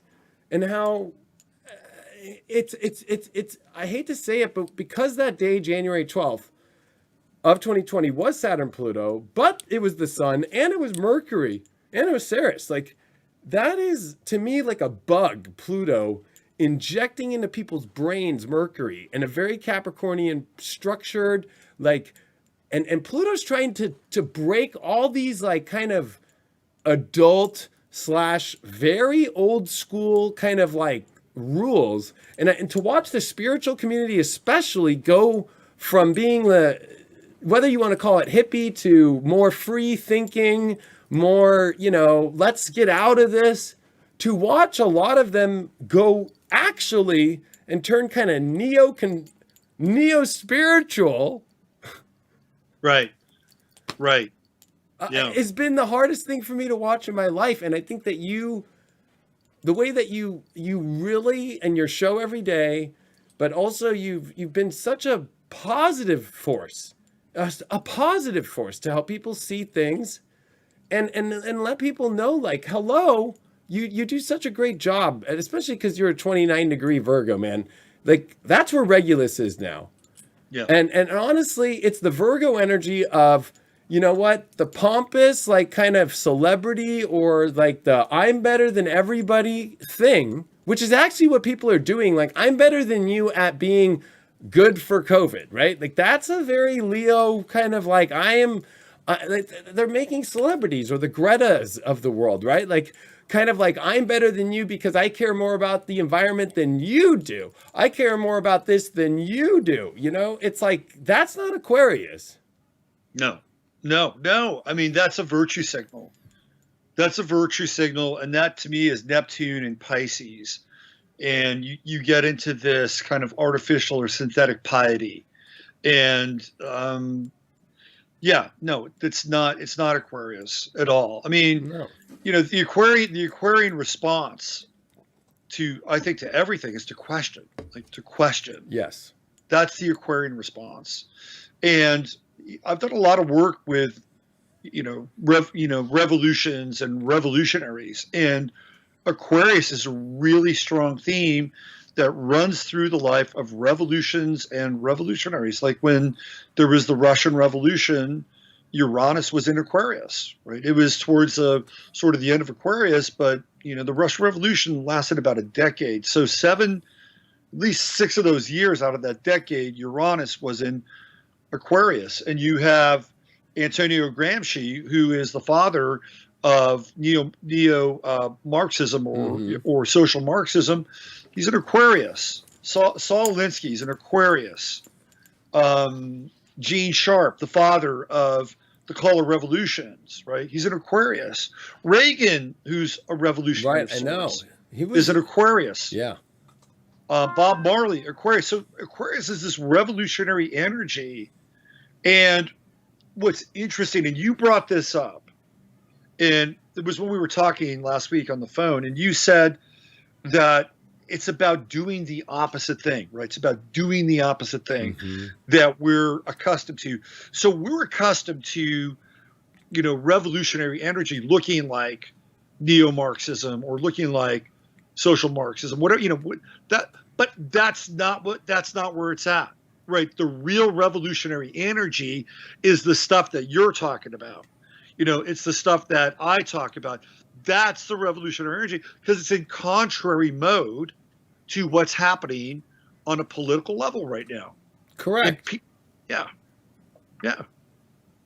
I mean, that's the whole thing with Uranus. If anytime it's like a guarantee that this is the way to do it, it's not. That's right. It's not, right? So even the shot in the arm right now is not a guarantee. But when they start talking about it as a guarantee, you better expect the opposite. Because that's the only thing you really expect with Aquarius is it's going to be opposite, and it's also going to come, you won't be able to think about it. If you thought about it, it can't happen, because Aquarius or Uranus always plays out as, like, Fukushima is the best example. When Uranus came into Aries at that 0 degree on that day, it was like, we were all thinking, okay, maybe earthquake, or, like maybe war. I think a lot of the astrologers were like, okay, this could be kind of a crazy, maybe like an attack or da-da-da. It was, you could not have predicted anybody. It would be a tsunami that would take out a nuclear power plant, even though Uranus has that kind of energy of a power plant, and then there's the nuclear and all that stuff. You couldn't have predicted that it would be a massive, massive, massive, huge earthquake that would take out a nuclear power plant and then have the radiation from that nuclear energy go all over the ocean. And the way that you saw those boats and the way that you saw those people, like we saw in 2004, that was a pretty gnarly tsunami that took out Indonesia. Yeah. But you wouldn't have, that was not, and then to have the warnings in Hawaii, the warnings on the West Coast. Right. Yep. And having that on, that was not, that's Uranus. Nobody could have thought of that. And that's shocking. Like, it's like shock, like whoa. And so what's happening right now is not shocking, because it's coming at you as if it's like, it's going to shock the system. Yet it's not shocking the system to do something that's going to actually work. It's actually not really, it's got evidence it doesn't work. And that's why I'm a big Jordan Peterson fan, just because I'm going to be honest with you. He's a guy who's been calling this out for years and been actually on the media, calling the media out with it and saying like, hey, and going to other countries and saying, hey, listen, like, I know you all want to go this direction, but like, we actually have enough data to show that this doesn't work out really well. Right. And that this actually hurts more people than we've ever seen. And the reason why we went through world wars and the reason why we saw, just extreme, especially with camps. And then there it is. It pops up again with the Uyghurs right now in China. Mm-hmm. And it's like, hello, that's communism, right? Like, so when we start playing around with democratic socialism and going down that road, that's what we see. And then I understand there is fascism. There's that really extreme alt-right as well that can come out in life too. But, you have to be, we know the gauge of that much easier than we know the gauge. Jordan Peterson said it best. We don't know the gauge of what extreme alt-left is like in especially the Western culture. Mm-hmm. We don't know that yet. We know it on the right. We saw it with Hitler, right? Mm-hmm. Mm-hmm. But we have not seen where it goes beyond that on a more leftist angle. Because actually, that's what's kind of weird. Hitler, it's like, okay, fascism, it could go on either direction. Although it was an Aquarius who said, Ronald Reagan, that fascism will appear itself through leftist ideas, and I think that at the time people were like, what? Right. But it's kind of like all kind of lining up towards like all being on top of each other against what is the alternative, Uranian, which is freedom. Michael Luton just posted a beautiful thing for the new moon in Aquarius and just showed a bird breaking out of a cage. Mm-hmm. And that's like such a good image too of freedom is to get out of the cage and to be free. Or it reminds me of that movie Free Willy too. Like what else? And then remember we found out about SeaWorld over this last, that SeaWorld documentary. Like I'm not really in. I think a lot of programming happens with documentaries on Netflix and stuff. But that one actually, I was like, you know what? Like these motherfuckers, like these people are doing this things to these animals. And they're actually, of course they're going to attack the people that are helping them out because they're stuck in this little pool and they're one of the biggest whales in the world and the most, smartest, probably more smarter than us humans, and captivating them and using them as showpieces. Right. It just reminds me of Free Willy when he finally frees them, and I think that we all have to go through that moment where, if you think about Free Willy, he's got to get lifted up, right? Like on a crane and put into the ocean and then has to jump over the nets and over that whole bar or all those rocks, right? Like he has to, like there's no other, like that's where we're at. Like everybody has to make that leap right now in their life.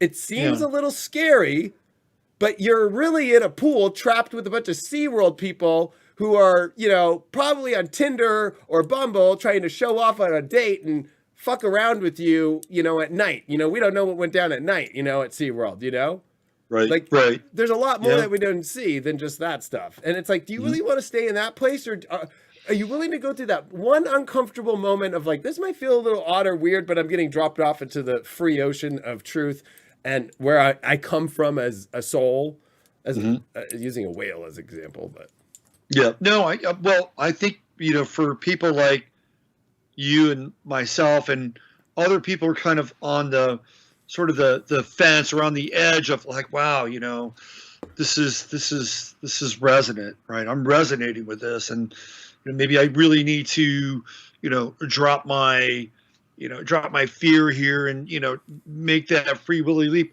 David, I'm not convinced everybody's like that. I'm not either. Yeah, I would, I still have a little bit of idealism. And I do think that, that humanity as a whole really wants to aspire towards greater levels of novelty and expansion and, creativity and imagination and, being these kind of nodal points for God, right? I mean, that's, I've got Jupiter in Sagittarius, so that's where I come from.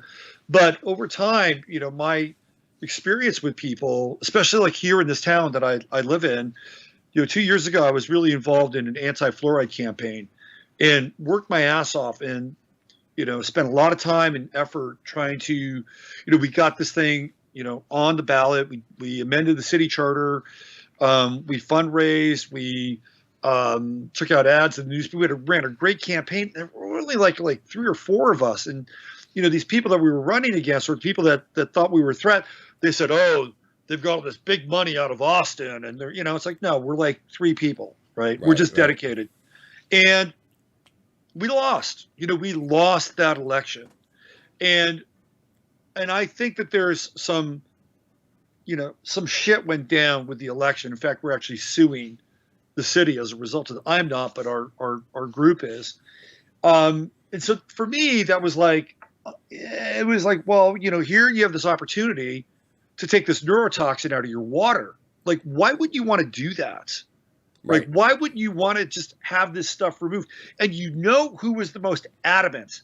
The most adamant with keeping this poison in our water were the left, the Democrats. I hate to bring it up like this, but they were the ones. This is a time of truth. That's what's hard for people to take in. Is like, and you would think, like, back in the day when I was growing up, being a Democrat, and I was never a Democrat, but I was never really a Republican either.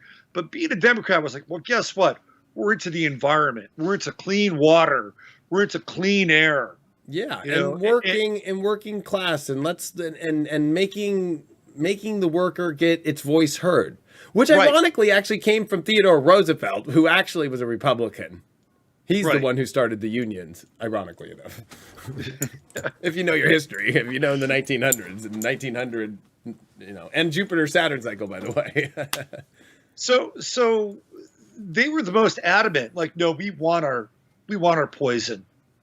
You take this away.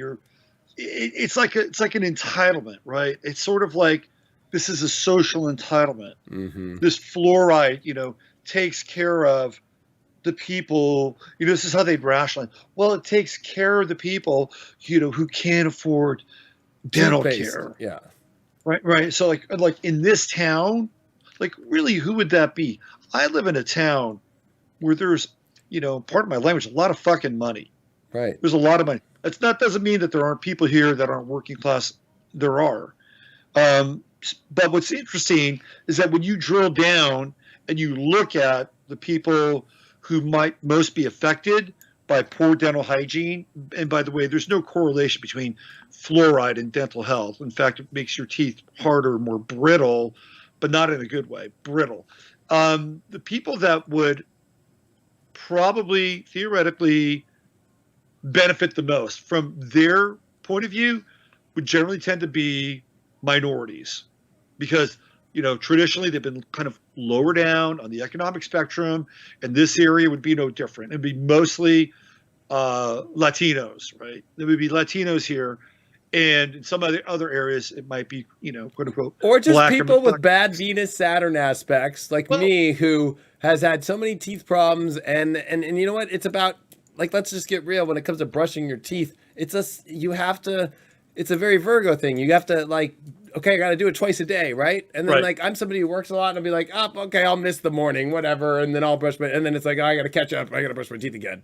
Like, my teeth are not perfect at all. Like, I got, so it could really affect anybody, but it's not.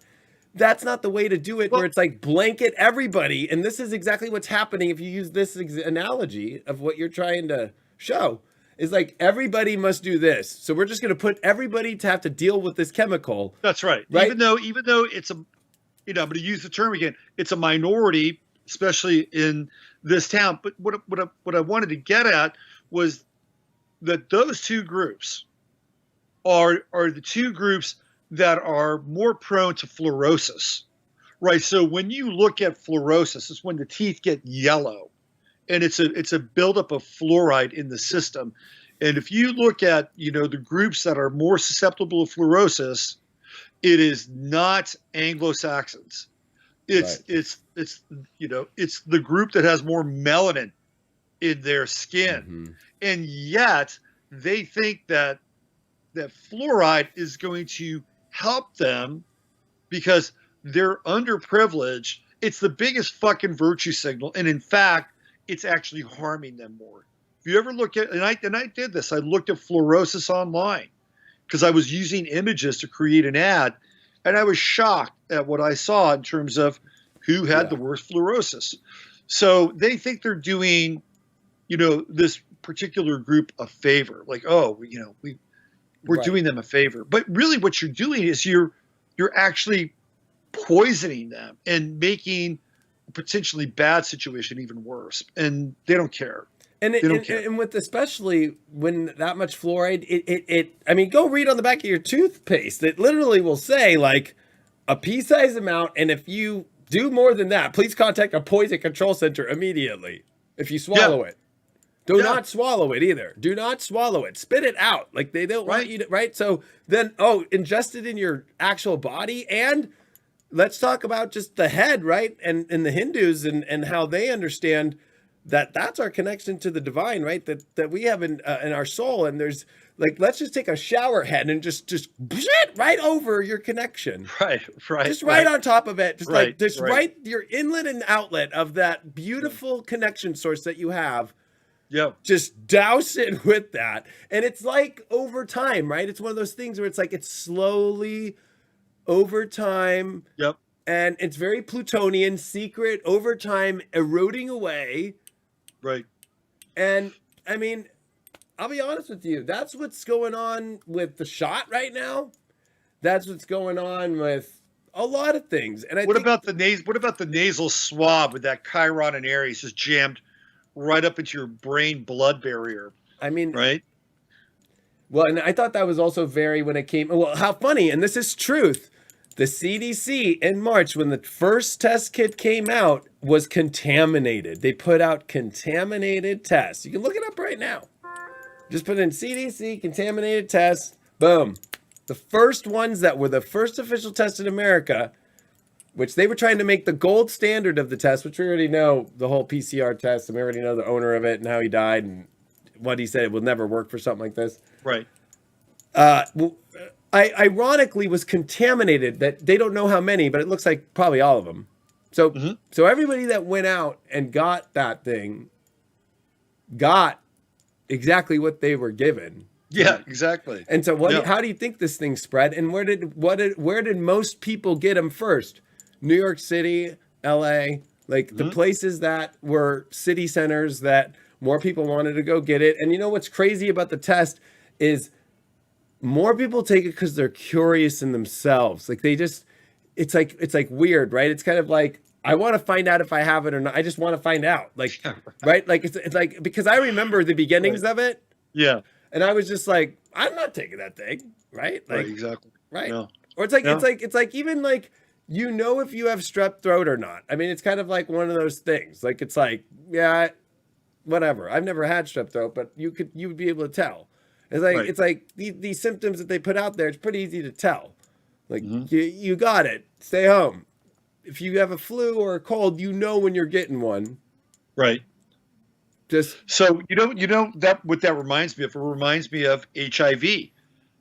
Back in the day, mid '80s, 1985, when I think HIV really started to pop around '83. Yeah, it was Saturn Pluto. It was 82 into 83, and then Fauci got on that team on 84 when the Pluto transit came into Scorpio officially and stayed in there with Saturn, and that's when it shows that for a year he could have been doing all these things, but he was waiting to make his own little concoction of something, and a bunch of people started to die, and he knew about it, and he started patenting things. And it's weird that he came in on a Saturn Pluto cycle. And here he is completing the Saturn-Pluto cycle. And I don't think we'll see Fauci in this role by the end of 2021, because when Jupiter leaves and comes out of Aquarius and comes into Pisces, that's going to be the end of Jupiter, Saturn, and still connecting with the little bit of that Pluto, just because of the fact that Jupiter and Saturn are still kind of like, what was that Pluto thing that just happened to us? Like that was, even though I think Saturn thought he had control, Pluto's like, you don't ever have control of me, motherfucker. You know what I mean? That's one thing about Pluto. Right. Like Pluto, Yeah. Pluto actually likes being in Capricorn, like because Pluto has the control to still end any control system it wants, including the controller who thinks it has control. Yeah. I often think that the two signs that sort of are the most constellated around power are Scorpio and Capricorn. And they actually have a lot more in common. Big time. And that's what Kim Jong-un is, ironically. He's all Capricorn Scorpio. Yeah. You know, what's also interesting is you go back and you look at what happened with the HIV epidemic. It really comes out of a series of trials. Wasn't even trial. I mean, it was, you know, it was Los Angeles, San Francisco, and New York City. And what was the other one? Chicago. Was it Chicago? And they were doing these hepatitis vaccines, right? They were hitting the gay community with these Hep C shots. Yeah, it was the C, not the B. Yeah, it was Hep C. It was Hep C, and they were essentially injecting that entire control group, which is so Pluto Saturn. Let me inject and control group, and just like, and with Jupiter, this one's like the most ever made.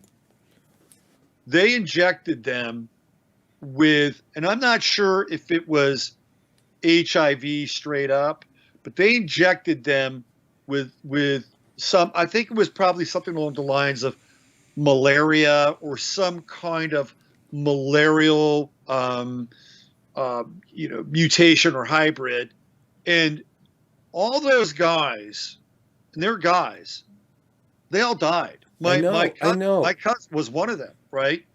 He got that shot and he died. And what did they treat them with? They treated them with, what was that drug? It was that was a failure too. Yeah, and that was the drug that Fauci was behind. What was the name of that? It was something Zine. Anyway, they started to demonstrate the emaciated like characteristics and traits of somebody that we would assume would have AIDS. And a lot of it had to deal with what they were being treated with. Right. So, you know, it wasn't, so the AIDS-like symptoms or the AIDS-like manifestation was through the actual drug that was being used to treat them, ultimately because their immune systems were crashing. And they used the same thing that it came from an animal, right? Right. It was from right. The whole idea, and this one was in Africa, though, that it comes from Africa, and then that's hello. They tried to use that, and that, if anything, if you look at it, it's not the people that have created this whole, like who's oppressed. It's the governments having fun, picking and choosing places in the world, and picking people based upon where their cultures are from. And then stigmatizing them, right? But like people have to see how they do it, and that whole thing was coming from it came from the I think it was the monkeys or the gorillas, they say. Well, but they never really, I think, proved that point either. No. They're never going to prove the point. Even just what was it 2 days ago, this weekend? The WHO actually admitted that they're like, China didn't give us the real data. They gave us the secondhand data. We still don't have the real data. Right. And they're mad. They're upset. Yep.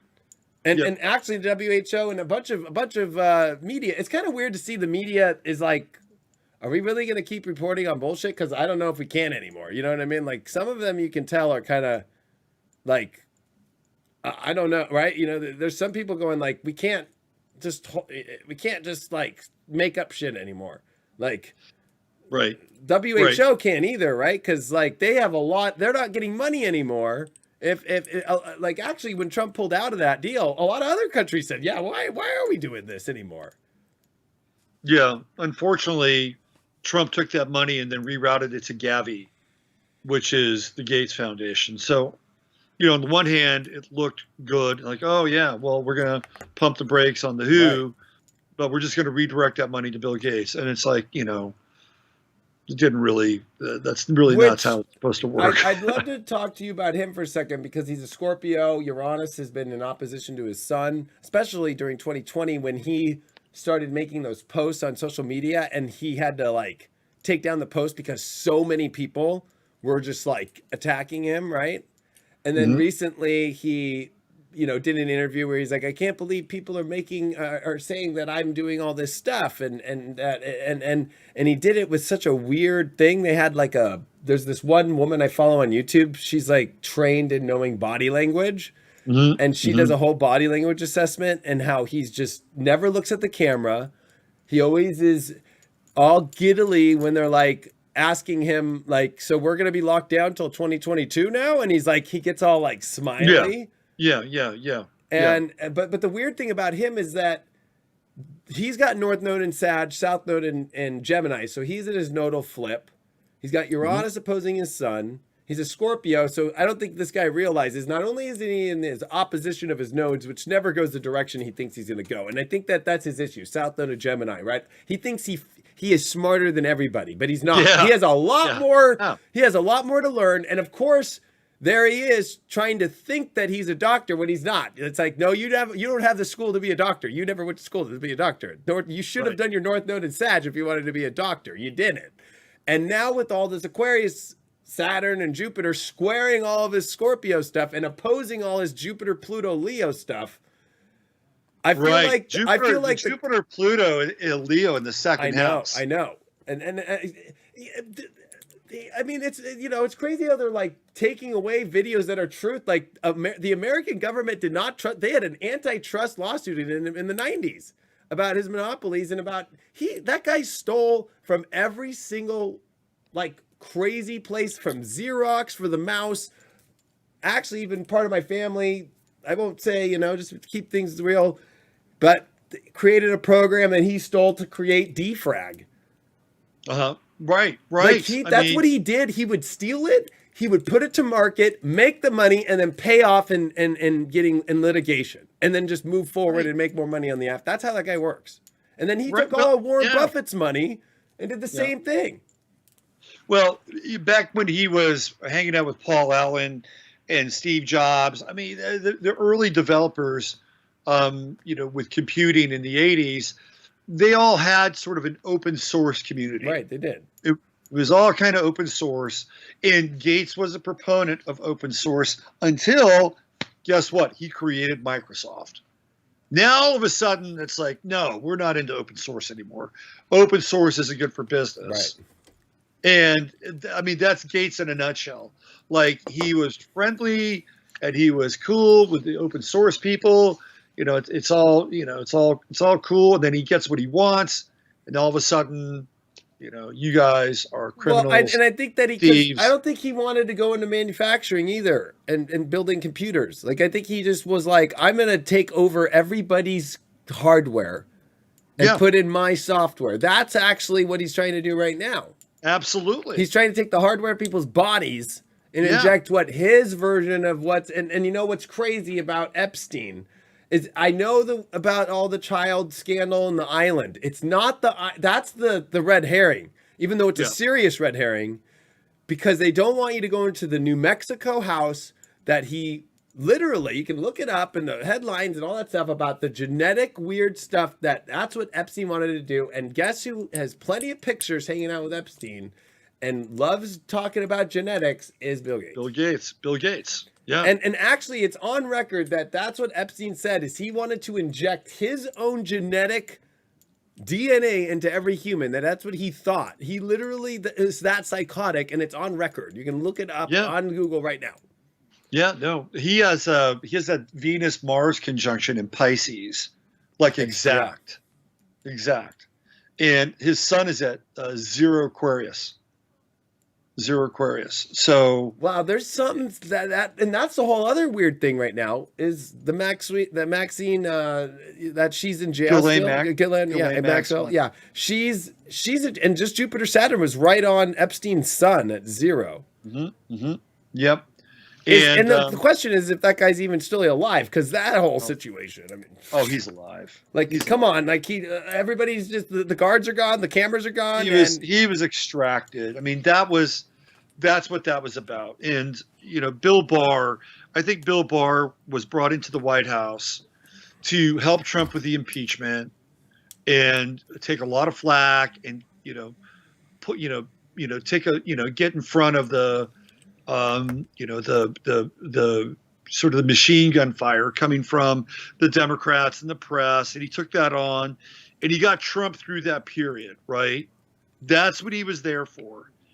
And then for him, he was there to manage the whole Epstein thing and to get Epstein, number one, off the streets, number two, placed in that jail in New York, and number three, extract him. Bill Barr was Epstein's lawyer. Okay, he is his lawyer. His father hired Epstein to work at a private school, teach math at a private school in New York City.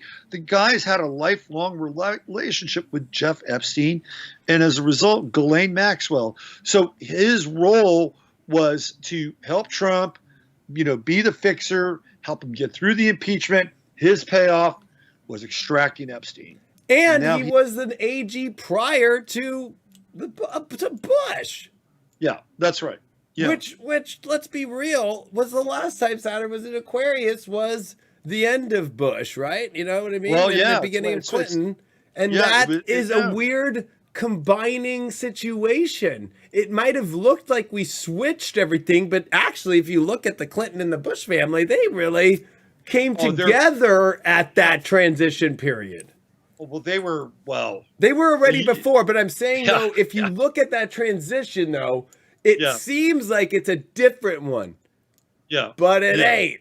No, but this is a weirder one because now as Saturn came into Aquarius and we see a different president, they are the most divided, right? Or maybe not. I don't know.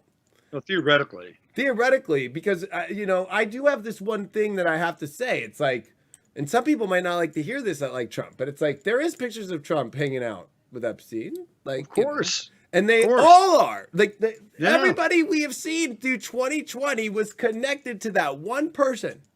Yeah. Yeah. They're all connected. And I think there's a picture of Ghislaine Maxwell at Ivanka's wedding, right? So she was at Ivanka's wedding. There's a picture of Kamala Harris hanging out with Ghislaine Maxwell. Right. At a party. By the way, that drug was AZT. Oh. That was Fauci's deadly cocktail, his deadly drug. Oh, he's got plenty of patents and copyrights and plenty of them. It's pretty. I mean, even 2005, he's on record saying that for SARS-CoV, just not -2, but hydrochloroquine is what we should be using. Yeah. So yeah. I don't think he's got a patent on the. I don't know if you saw this weekend. I think Alex Jones did it, but India just said no to Pfizer. India just said no to vaccination. Right. And kicked everybody out and said no. I'm not going to play the 1,000 variant game and making 1,000 different vaccines. And Bill Gates went, well, we're going to make 1,000 different kinds if we have to. And they're like, get the hell out of here. You're not. No. Well, they've got a history with Gates. Gates went in there and, he was dealing with, what was it? Polio, right? Gates went in there and vaccinated a bunch of, a lot. These kids were getting weren't they getting like upwards of like 50 shots or something like that? I mean, it was really insane. Wild. Really insane. And that's where they use all the videos for his foundation. It's a lot of it's in India. And it's really weird that the eclipse of the summer that came in went right through the Chinese-India border, and that's where the scuffle started. That's right. Yep. And then it's like I'm going to say this. I think India is actually a place for all of us to really start to watch as. I agree. because that's another thing about the media, right? It's like they almost feel like India is just this third world country that's like not a big deal. It's like, what do you mean? That's like the second biggest nation in the world. It's over 1 billion people. Yeah, second and most population. Yep. it's all based upon like you got to give Indian astrologers credit, right? Because their society and their culture and their governments have always stayed with astrology. Like they have never said no to it, right? They That's have right, always yeah. accepted it. Yeah. And you got to give them some credit. Whereas like the Western society's changing religions and we're all over the place. Whereas like they stay true to themselves and they and it's like I think they've realized the lesson with this last eclipse, which ironically came with that comet Neowise. Yep, you were talking about that last time we got together. Yeah. That skirmish with China and India, they're the two biggest manufacturers of pharmaceuticals too. Mm-hmm. Yep. Yep. For the world. So it's like that's the like the difference of, you know, like India's not a communist country. You know what I mean? Right. Right. And like they allow their people to do quite a lot and want to thrive. They actually look up to Americans. And a lot of the tech industry is based out of India, especially for apps and for a lot of this stuff. And they're really good people and they really want to be part of the world and do great things. And they are setting a precedent that the media isn't even covering right now. Right. By and large, the Indian culture, when they move to a new place like the United States, they assimilate. They assimilate. They're into, becoming part of society. They're into it, right? They don't enclave like other cultures. Other cultures will enclave, and they'll keep to themselves, and they'll have their little community. And the Indians, have their community, but I've found them to be a very interesting culture when it comes to assimilating. And I don't know if we talked about this. Maybe we did, but with the influx of Indians in the Bay Area, it's changing the political landscape of the Bay Area. It is. Indians tend to be more conservative in terms of their values. They're family oriented. So they're changing. Well, there were so many videos all in 2020 from like March to right before the election, like around September, of so many Indians coming out and being like, hey, everybody, please don't go this direction. Mm-hmm. Please don't go the direction that they're telling you in the media. Please don't. Like, so many videos on TikTok, so many videos on YouTube, and then a lot of them just got wiped out. Like, it was crazy. It was like, why are they doing that? And then they have the guts too to stand up to China and be like, don't try and come into our border. They don't report that though as like from the side of India. It's always the side of like China. Like, like, I don't know, we're just messing with the border, or maybe they try to make it seem like it's like if it's like some skirmish between what we see in Israel with the Palestinians or something. Oh, it's nothing like that at all. Nothing like that at all. Like, that's how they played it though. Like, it's just some little thing at the border like that happens. Those are two of the biggest nations in the world having conflict. With an eclipse that went right through them. They're shooting each other. I know. Right? Yeah. Yeah. And it's happened twice now, right? They've had at least two major border skirmishes, and so they share a border with Tibet, which that is a whole nother just crazy story. Actually, they share a border with Nepal, which shares a border with Tibet. So, and now the Chinese have asserted their influence in Nepal as well. Do you know one of the reasons why China took over Tibet? It's the Tibetan Plateau. They've got missiles in silos. Oh, I see. All over the Tibetan Plateau, one of the highest points in the world. So those missiles could travel a lot of places because they're coming from altitude and they're headed down, right? They don't have to like go all the way up, right? They could actually fire them off at an arc and get a lot more distance out of those missiles.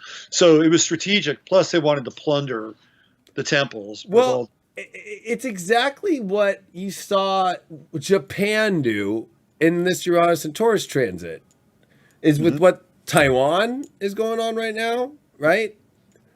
And then Hong Kong. I mean, that's all in this astrology and repeating, but it's so irony now that it's China, not Japan, and Japan's like not even Japan's like a friend of the world now. You know what I mean? Like, but now it's China that's going, oh, let's just break our deal with the British. Like that's a contract that says you don't get the country fully until 2045, I think it is, right? And then, no, let's make a national security law from China that must be influenced because of these protests in Hong Kong and make it seem like we're not taking over, but we've taken over. And now they want to do that to Taiwan, even though it's an independent country. And now they're saying that they will shoot upon anybody that helps around with Taiwan. Right. Right. And they're just waiting for the moment for America to slip up. Like last night, there was missiles that hit Iraq and hit a contractor, an American contractor, and injured an American soldier. And what's the response? We're sorry that some people got hurt. Right. Yeah. Yeah. And then you and I were talking right before the show. You're in Texas right now. People are going through horrible winter that's never been seen on record before, right? Yeah. And the power's out. Yep. And usually when there's a massive issue, whether it was Bush, whether it was Obama, whether it was Trump, when a national emergency goes down in a state where there's millions of people that are dealing with an issue from a natural disaster, that's a natural disaster going on right now. There are people who cannot heat their homes, their food is going bad because their refrigerators are out, right? Mm-hmm. They have no way to heat, right? And not one word from the White House, no concern, I'm like, what is going on? Because nothing, but he's playing Mario Kart this weekend. That's what he did. Right. He played Mario Kart all weekend at Camp David. That's all he did. He literally, go look it up. He played Mario Kart and he had nothing on his schedule. The other thing is that now the media is starting to be like, what? Why does he have nothing on his schedule? But he's supposed to meet with the G7, it looks like, at the end of this week, which with Saturn square Uranus, I don't know, man. This looks like, I think everybody thinks, oh, everybody's going to come together and, everybody's thinking of this utopia thing that's going to happen. Oh, no. But again, what they're telling you is not what's going to happen. Right. So I would not be surprised if Kamala Harris meets with G7. Right. Or even like the Secretary of State or just I don't know. Exactly. Something's going to be where I just don't see him there for some reason. No, I don't know. Yeah. No, I think they're going to, it's not rocket science to envision Biden being phased out because it's going to happen.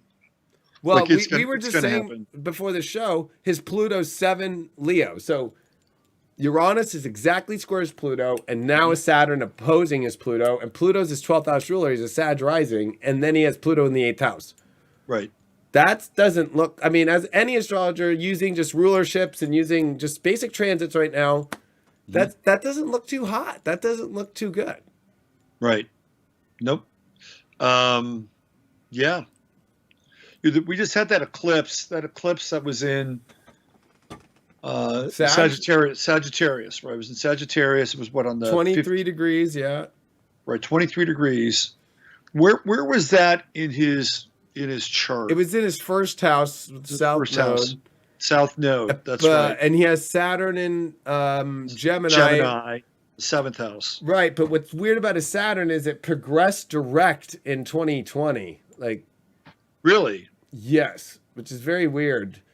That is really weird because it's hard. I know. It's very hard for a planet to go direct in a progressed chart. Correct. It's like, yeah, that could account for his election in some ways. Don't you think? Yes, and then in Vedic, he's also in his Jupiter dasha, and he's in Jupiter Rahu dasha right now.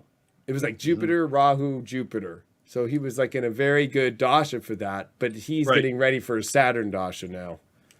Right. Yeah. So, the other thing is his ruler's he's Sag, so rising, so it's Jupiter, and he has Jupiter at 26, I think, Cancer. And guess where Pluto for the first time since 1775 is coming? 26 Capricorn to oppose his ruler, while this Saturn is opposing his Pluto, while Uranus is squaring his Pluto. Is that in Vedic? Is that in Vedic? No, I'm using Western. Okay. That Pluto's Yeah. getting a 26 Capricorn to oppose his Pluto natal. Pluto is. Yeah, I think you said Jupiter. Okay. Yeah. Well, his natal Jupiter is in Cancer. He has it retrograde at 26. It's like right on Trump's Saturn Venus conjunction. Yeah, I noticed that there was that Saturn Jupiter conjunction that they shared together. I was like, Yeah. well, that's interesting.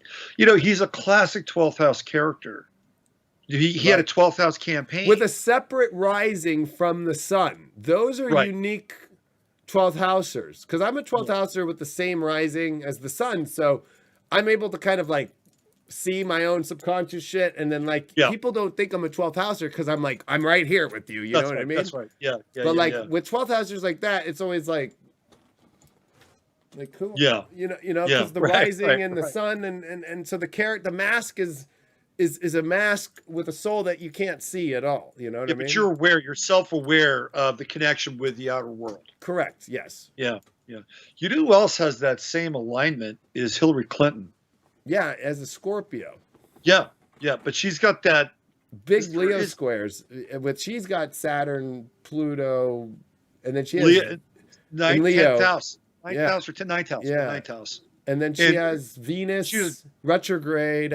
She's Venus in Scorpio with the South Node in Scorpio, South Node in Scorpio, North Node Taurus. Yeah. And she has that. Was it Uranus? I think it's Moon in Pisces or something too, right? Moon in Pisces and Jupiter. She has Jupiter in Sagittarius in the first house, doesn't she? At 2 degrees, isn't that right? Yes. Yeah. You know, that's the one thing about Hillary Clinton. You know, I'm not a huge fan, but there are times where she's actually funny. You know, that's that Jupiter and Sag in the first house. Like she actually has, like, kind of a sense. She has a sense of humor. I don't always agree with it. I'm not a big fan, but you can tell she's kind of funny, and she's got that. Well, and she's not dumb either, right? At all. No. She's actually very smart, and you know, if you look at her life, I almost kind of feel sad for her, just because like she was in the Nixon. She was part of the House managers as like a legal like representative, right, against building the case against Nixon, right? That's right. Yep. And that's when she met Bill, and then that was her destiny choice. The South Node Scorpionic kind of, I guess I'm gonna go with him. Mm-hmm. And then ends up eventually as, you know, the First Lady of Arkansas, where he does the same thing as he did in the White House, right? And she still stays with him. Well, she was running the show, though. She was running that show with the Rose Law Firm, who she was employed with. That was a debate that was with Gray Davis, who was the governor of California at one point, where Clinton and him almost blew blows on stage. I don't know if you remember that. It was 92. It was 1992. Uh-huh. They almost, in the Democratic, you can go watch it. It's crazy.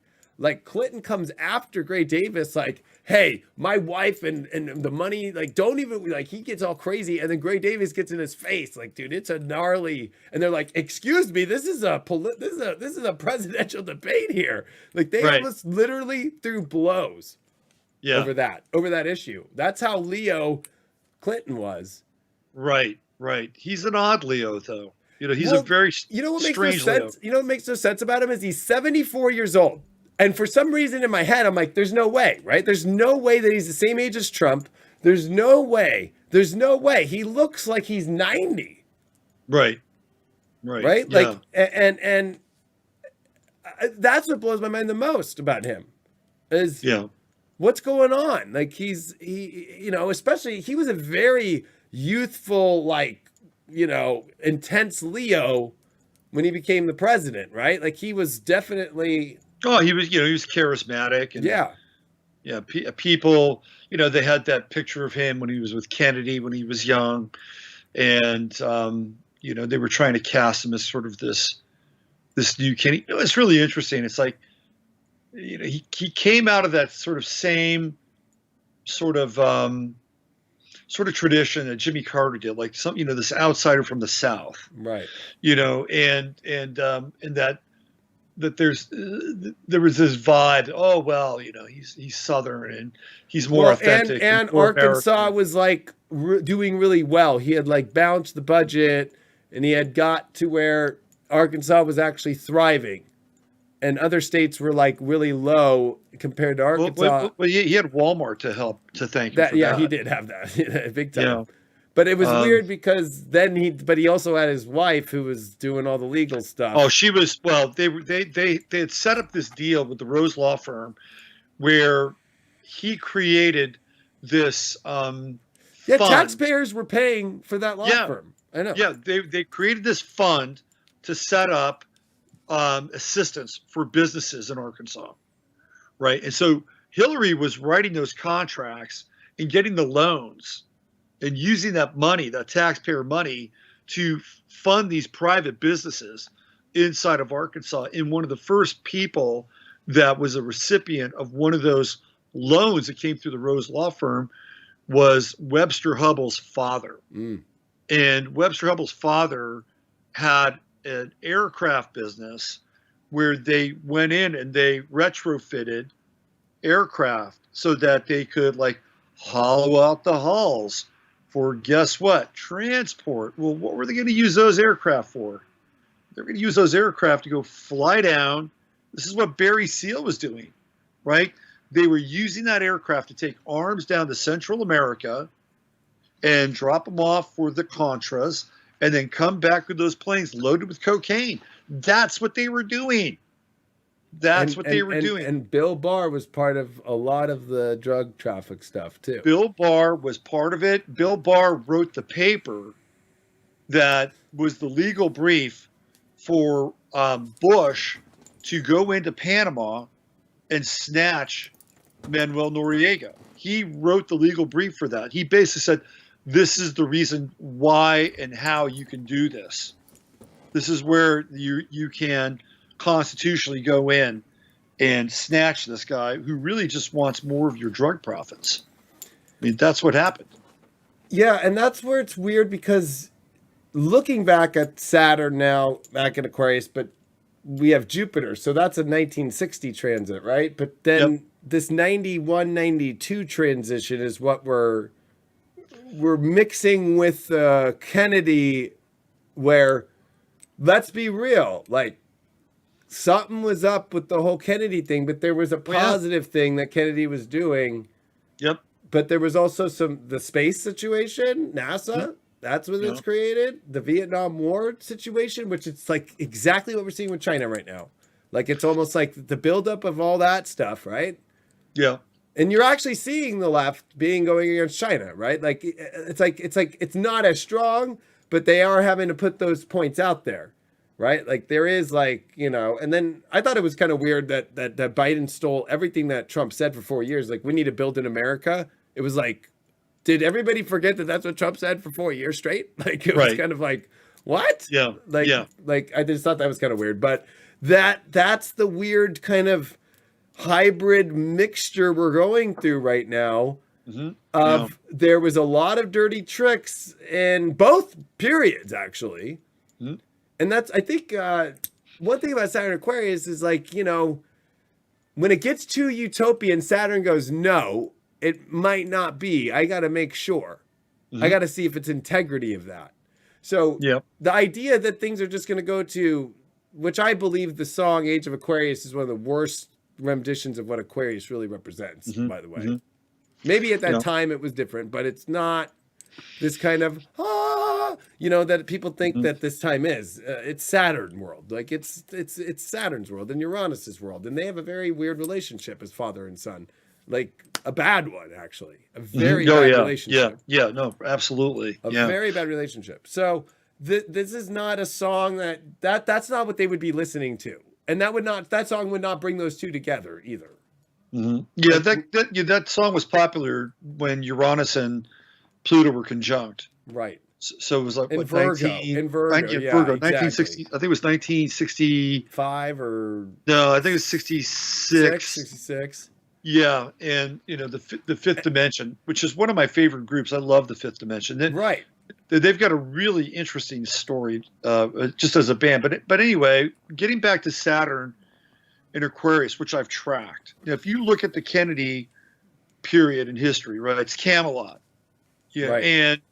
and Kennedy had some really cool things that he was working on, and he was beginning to disassemble the system, right? I mean, Literally.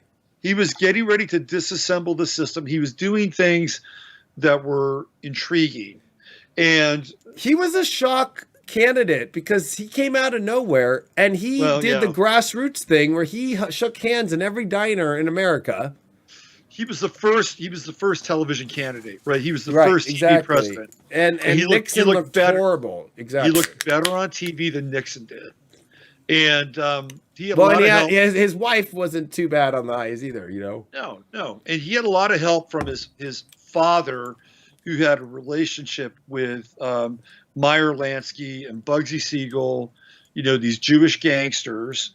And his father also had a relationship with Sam Giancana. His father was an old time, you know, speakeasy owner from Boston. He knew all those guys. Right. His father, you know, ran with the gangsters. He made a lot of money with them.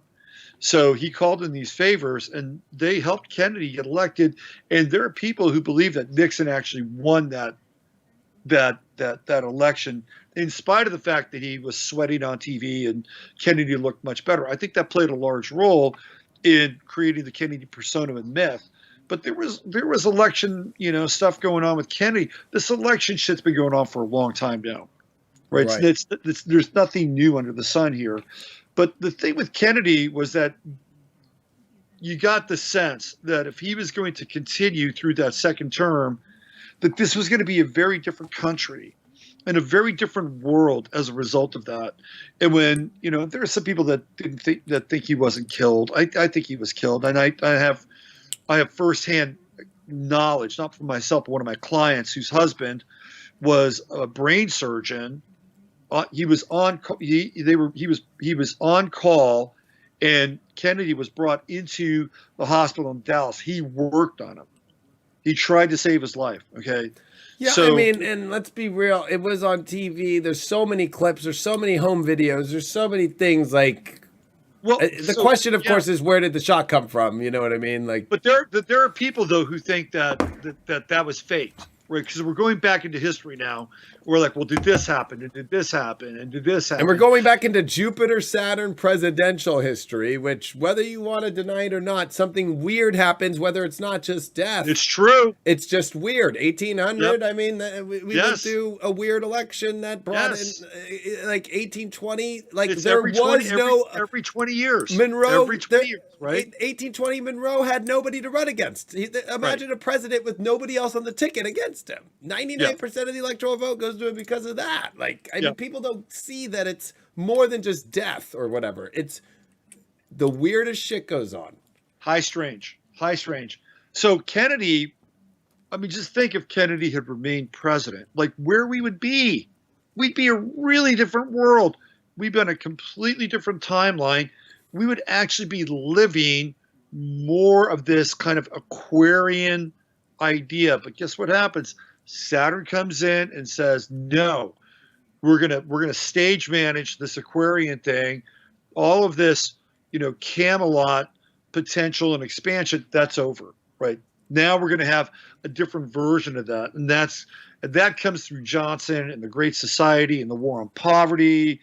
And it looks very different, right? It just looks very different. It's more like socialism than it is sort of more of this egalitarian free market, you know, kind of, you know, objectivism, right? And that's the whole thing, too. It was Kennedy who actually brought MLK into the White House and started to, you know, because Kennedy voted in 58, I think, when he was senator against civil rights movement, you know, aspects. Like, he was actually not for it. He voted. Like, if you look at his voting record before he was president as a senator, he was not about, you know, bringing the country together when it came to race, which is kind of the irony of where he got into the White House and kind of shifted. And Johnson takes all the credit for it, even though Johnson's the one who literally was the one who voted the most against it and was an advocate for not going that direction and took over. And then the Republicans voted, right? Like, he was a Democrat president that had the Republicans push through the Civil Rights Act. It's the Republicans who pushed it, not the Democrats. Right. And it was Kennedy who sent the National Guard into Alabama. Correct. Exactly. Which was a very against his party move. Yeah. Yeah. He said George Wallace, Right. It was sending against his troops party. in there. It was against his VP's move too, which is a little bit like Trump. Like Trump and how Pence, like, it's like going different directions and the party kind of different directions. But look what they did to him. The party pulled him out, literally. Yeah. So the Saturn transit in Aquarius towards the end of Bush, again, that's another really very weird. It's an interesting time because we're coming out of the 80s, and the 80s is where the world starts to get connected, right? We start to get connected. We've got Live Aid, we've got Farm Aid. We have all these global events that people are participating in that feel really Aquarian. There's the harmonic convergence. And the 80s feels like the 60s with maybe a little better technology. Yeah, the 80s was all Pluto, Scorpio, right? Like, people started expressing, like, that's, why cocaine it wasn't weed and hippie life anymore. It was like cocaine. It was music. It was electronic music. It was dance music. It was everything. MDMA. MDMA. Right? Like, everything. Pluto, Scorpio was bringing out everybody's shit out of their stuff. Yep. Yep. So and it was where finally gay people were being accepted. It was like people were having to actually make transformational experiences that we all have weird, unique things of our scorpionic nature, our shadow. Mm-hmm. And the shadow was living out, and it was so ironic. And then you have a President Reagan who's like trying to Aquarian it, right? And kind of like, bringing Michael Jackson on the stage to be like, can you tell everybody not to do drugs and not drink? Okay. Right. Yeah. Yeah. Well, so there's and Nancy Reagan, who was it was a very weird. And even with the fall of the wall, right now we're kind of coming together theoretically. Right. That was that was actually one of the big things that let, I would say, Reagan get away with some of there was dirty shit with Reagan. I mean, like big time. Oh.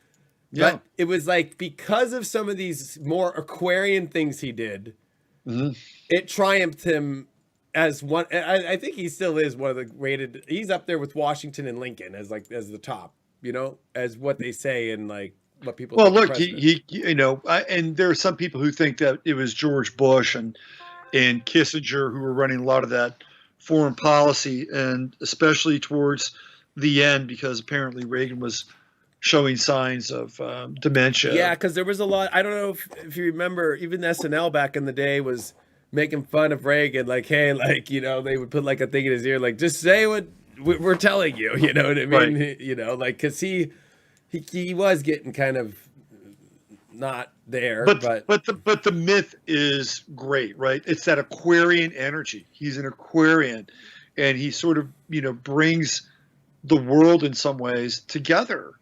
The fall of the wall is a big deal. So, we're kind of headed towards this sort of interesting. Which was Saturn and Sag right before we went into Capricorn. So it was that was his 11th house as an Aquarius, right? It was like he did his big humanitarian work at the end there, and there was a lot of cool things he did, but it was also. The drug running was beginning very intensely in the 80s too, that the American government was in on. Oh yeah. Ran Contra. All of that, and the gun running. And I mean, that's where it's like, but it was almost like he turned his back, like an Aquarius can do. Like, I'm just disconnected. You guys got to do what you got to do. If I can do this, right? Okay. You know what I mean? It was like, right. That's the thing about an Aquarius president, where the weird thing about now is we have a Scorpio one in there that you don't hear anything from, and then the president prior is the loudest president of all time, yet we don't hear anything from him, which makes this eerie. It is eerie. But just to cap off that whole Reagan era, when Bush becomes president, and we have that Saturn in Aquarius take place, that's when, he basically leads this coalition of the willing into Iraq. And that's when you first hear these words about the New World Order. Like, that's him. Right. He's basically saying, hey, look, we got to, it's going to, it's going to replace the law of the jungle. It's the New World Order. And there's your Saturn in Aquarius, right? It's like, okay, you've had this interesting time in the 80s, and the wall fell, and you've all these really cool festivals, and harmonic convergence.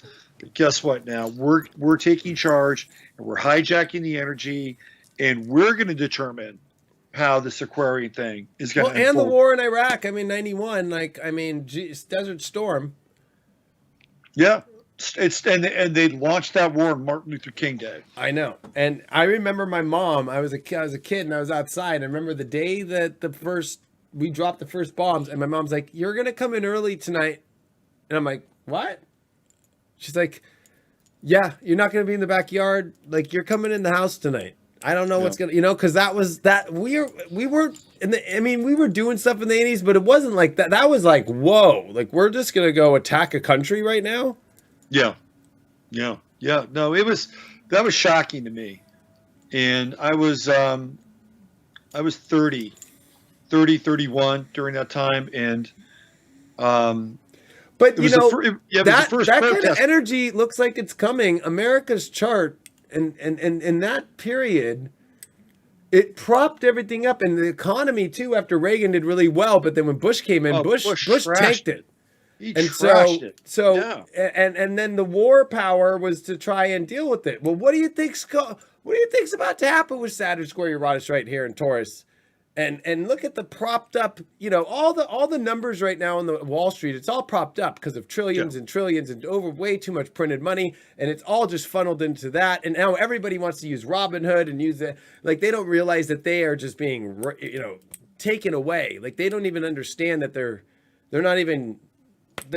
They're getting all those fees that are taken out, and then third parties are trading for them. They don't even realize they're not getting the stock at the price that they're getting it at. Like, they don't even understand how it all works. And this thing's about to crash, right? Like, even if they pass this 1.9 trillion stimulus bill, I mean, that's the cliff. That's the cliff. Yeah. That's and I don't think people realize it. Like, I think that people don't realize it. But it's kind of weird that it's taking a minute for it to go through, because I think there are people, even though I think we could it's so easy to blanket that everybody, even on the left or even the right, there are people that are like, they know this, and am I really going to go through with this right now? Because I don't know if I want, when you get down to the core of somebody, no matter how bought out or sold out that they are, there's a moment when you actually realize, oh my gosh, it's really going to happen.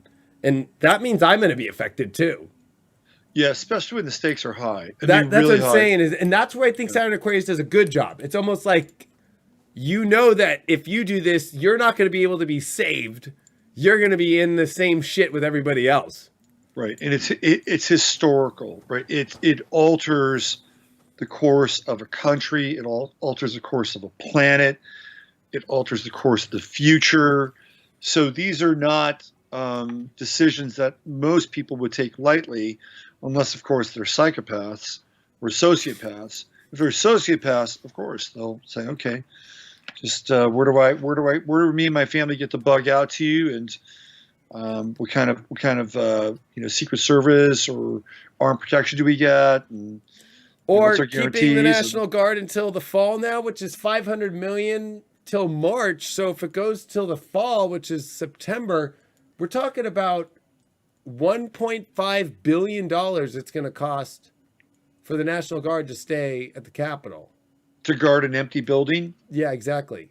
With nobody showing up, which I'm happy that the impeachment case brought the information to the public to realize that it was pre-planned, that the Capitol Police asked Pelosi to bring the National Guard, and she said no, and she's being called out about it. It's kind of weird seeing Cuomo being called out, Pelosi's being called out, and Newsom all at the same time.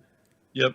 And even the media is actually covering it, which is kind of interesting. Especially Well, Cuomo and Newsom a lot. But Pelosi, they're kind of, I don't know yet. But Cuomo's under fire today. Big time. Yep. Yep. We talked a little bit about this. He's got that Sun-Saturn conjunction. His Sun is at 15 Sag. His Saturn's at 16 Sag. And he's got the South Node right now on his Saturn. Yeah. So this is a reckoning for him. And we talked about how Saturn represents aging and getting older, and Sagittarius, the law, and they were obscuring a lot of what they did. They were obscuring numbers, they were obscuring a lot of data, and now he's trying to, do that kind of Sagittarian kind of big picture. Somebody said in the news he's a broken record. He's been trying the broken record for so long, but now it's not working. No. Or then today he said, I used to be an assistant DA, and that's criminal to, make a subpoena to take my powers away. You know what I mean? Like, he gets really, very, defensive. Yeah. And also, like very forgetful of like what's played out in the story. He's like creating the story as I'm an Emmy. I can't believe they gave that dude an Emmy, like for his performance of being on television as a governor. Yeah, it's ridiculous. And that's what's crazy is how that's going to walk back, because Mars, when it comes into Gemini, is going to oppose his Sun, opposes Saturn with the North Node there. That's not going to be a fun transit for him. That is going to be, it's going to wipe that dude out. What do you think of the Mars transit as it relates to Trump? Because that's going to conjunct his Uranus and his Sun. Well, right now it just hit his midheaven. Yeah. Because I think his midheaven's 20 Taurus, if I'm right. I think it's 24. I think, it depends on what system, but his midheaven's conjunct Algol. And it's right, because mine's 22. Yeah, his might be 24 actually. I guess it depends. Placidus, it's like whatever. Or if we use even equal, it's 29 since he's 29 Leo rising. So right. I mean, either way, it's approaching. Yes. It's something. We're about to see Trump come back out in the limelight somehow. His progressed Sun is at 4 Virgo. Yeah, and he had his new moon progression like 2 years ago, right? What's his moon at? What degree is it? Is that like 16 now or something? Or we'll find out. I'll tell you. I'm gonna pull his chart up. Because I know he hasn't moved into progressed moon in Libra yet. I know he's still in Virgo, and he had his progressed new moon right on top of his ascendant, like right on top of Regulus, like. So his progressed moon is at 22 Virgo. Okay, so 22. So it's trining his midheaven coming up too, while Mars is going to be coming up. Mm-hmm. Mm-hmm. Yeah. Yeah, when it moves into Libra, that progressed moon is going to go into his 12th house. And that'll be interesting. He's got a loaded progressed 12th house. Neptune, Mars, Chiron. I remember seeing that. Venus, Jupiter. Yeah, because I think he's now Scorpio rising now, right? He's like 25 Libra ascending. Oh, so he or that's what it is he's. But he's got that Scorpio first house. He's only, 3 months away or something from coming into progressed moon in the 12th? Progressed? That's right. Yeah. Wow. Yeah. So his progressed Sun sits on the ascendant of Washington, D.C. Like the Washington, D.C. chart is, I think, Virgo rising. Right. Which is actually an extreme chart going through a lot right now. Yeah. Yeah. So it's interesting that his progressed Sun is there, and he's not there, but he is there. You know what I mean? Right. It's like he still dominates the psychic landscape there. He's talked about more than the president that's the president. It's so weird. Yeah, it's like, absolutely. So even though he's not there with his progressed Sun, he's still there. Like, we've never seen this before. Even when Obama came out, and he was a very highly popular president, right? Yeah. Once Trump took over, it was like Obama just like kind of disappeared, like energetically, like the media went so into Trump that, it was like, once in a while you'd see Obama pop up and then he was gone, Right. right?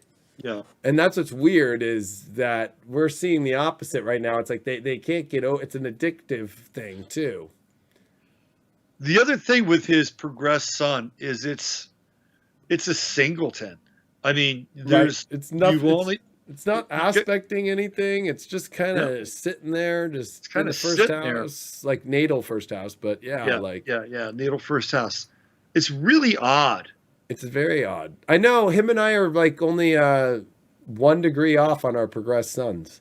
I'm 5 degree progressed Virgo right now. And it's like it actually makes sense, right? Because when I think of Trump, like in the last month of the presidency, it's like to me he felt really isolated, and maybe in some ways even before the last month. And I know he's got his family and to some extent what I would call his handlers around him. Well, that would describe the Pluto, Jupiter, Saturn opposite as Venus so deeply, and his Saturn, right? Opposition. Like, I mean, he did not have an easy go there at the end. No, not at all. But this progressed sun is just kind of lonely. I would say it's kind of lonely and not connecting with anything. And it's in Virgo, so that's why he loved his rallies, I think, because that was his only place. And it was very Virgo, right? Like getting into the wheat with normal people. That's Virgo rules, and having and putting himself as like, hey, take off the billionaire, take off the president, take off all that. I'm here with you, and let me be a Leo rising and a Gemini and say crazy fun things and laugh and have a good time. And he felt so connected, and that he would speak for 3-4 hours and just not stop. Because I don't think he wanted to get back into a car that with bulletproof glass and everybody talking to him through, right. Yeah. And I don't think him and Melania have a very deep, nurturing kind of relationship. She's independent, Taurus, right? And she showed that at the RNC at the White House, right? When she spoke, like she didn't have him walk with her, and she didn't even allow them to look at her speech. She just went up and said, "I'm going to say what I'm going to say." Right? She's got like what, 5 planets in Taurus? Yeah, 4 planets. So she's got super stellium, and they're all in the second house. But she's loyal. One thing about Taurus is they're loyal, and it's true. She stood behind him 100% the whole entire time. Yeah, absolutely. And I think that she's a good example of what Tauruses are going through, with all the Aries that happened with Uranus for the last decade. With like Tauruses kind of are going through this like feeling very Iranian right now, like the weirdo, and then the media treated her like the weirdo first lady, like she's just a weirdo when she was out doing a lot of great things. And gosh, so many of the fashion culture has been waiting for a fashion model, because they always talk about fashion with first ladies. Well, you got a fashion model up there, but you don't want to cover her at all. It was very weird to see that, right? Or the media did use him because he was a media mogul, right? The Apprentice was one of the top shows ever made for NBC. It was huge, right? Like, and he was friends with everybody. There's so many clips right before he became president. David Letterman in 2014, like everybody was cool with him. Nobody talked crap about him. Everybody was laughing with him. Yeah. And then bang, they switched that story. They flipped that script. So Joe Biden is a Gemini. Progress? Or no, Jill Biden. Dr. Jill, who wrote her college thesis on retention rates at community colleges. And she's also got her moon in Gemini and Mars in Gemini. Oh, so she's like a Pence almost. Yeah, she's Pence-like. And then True Node in Pisces, Jupiter in Aries. Oh, so she has the sun square the nodes. Oh, that's interesting. Mm-hmm. Yep.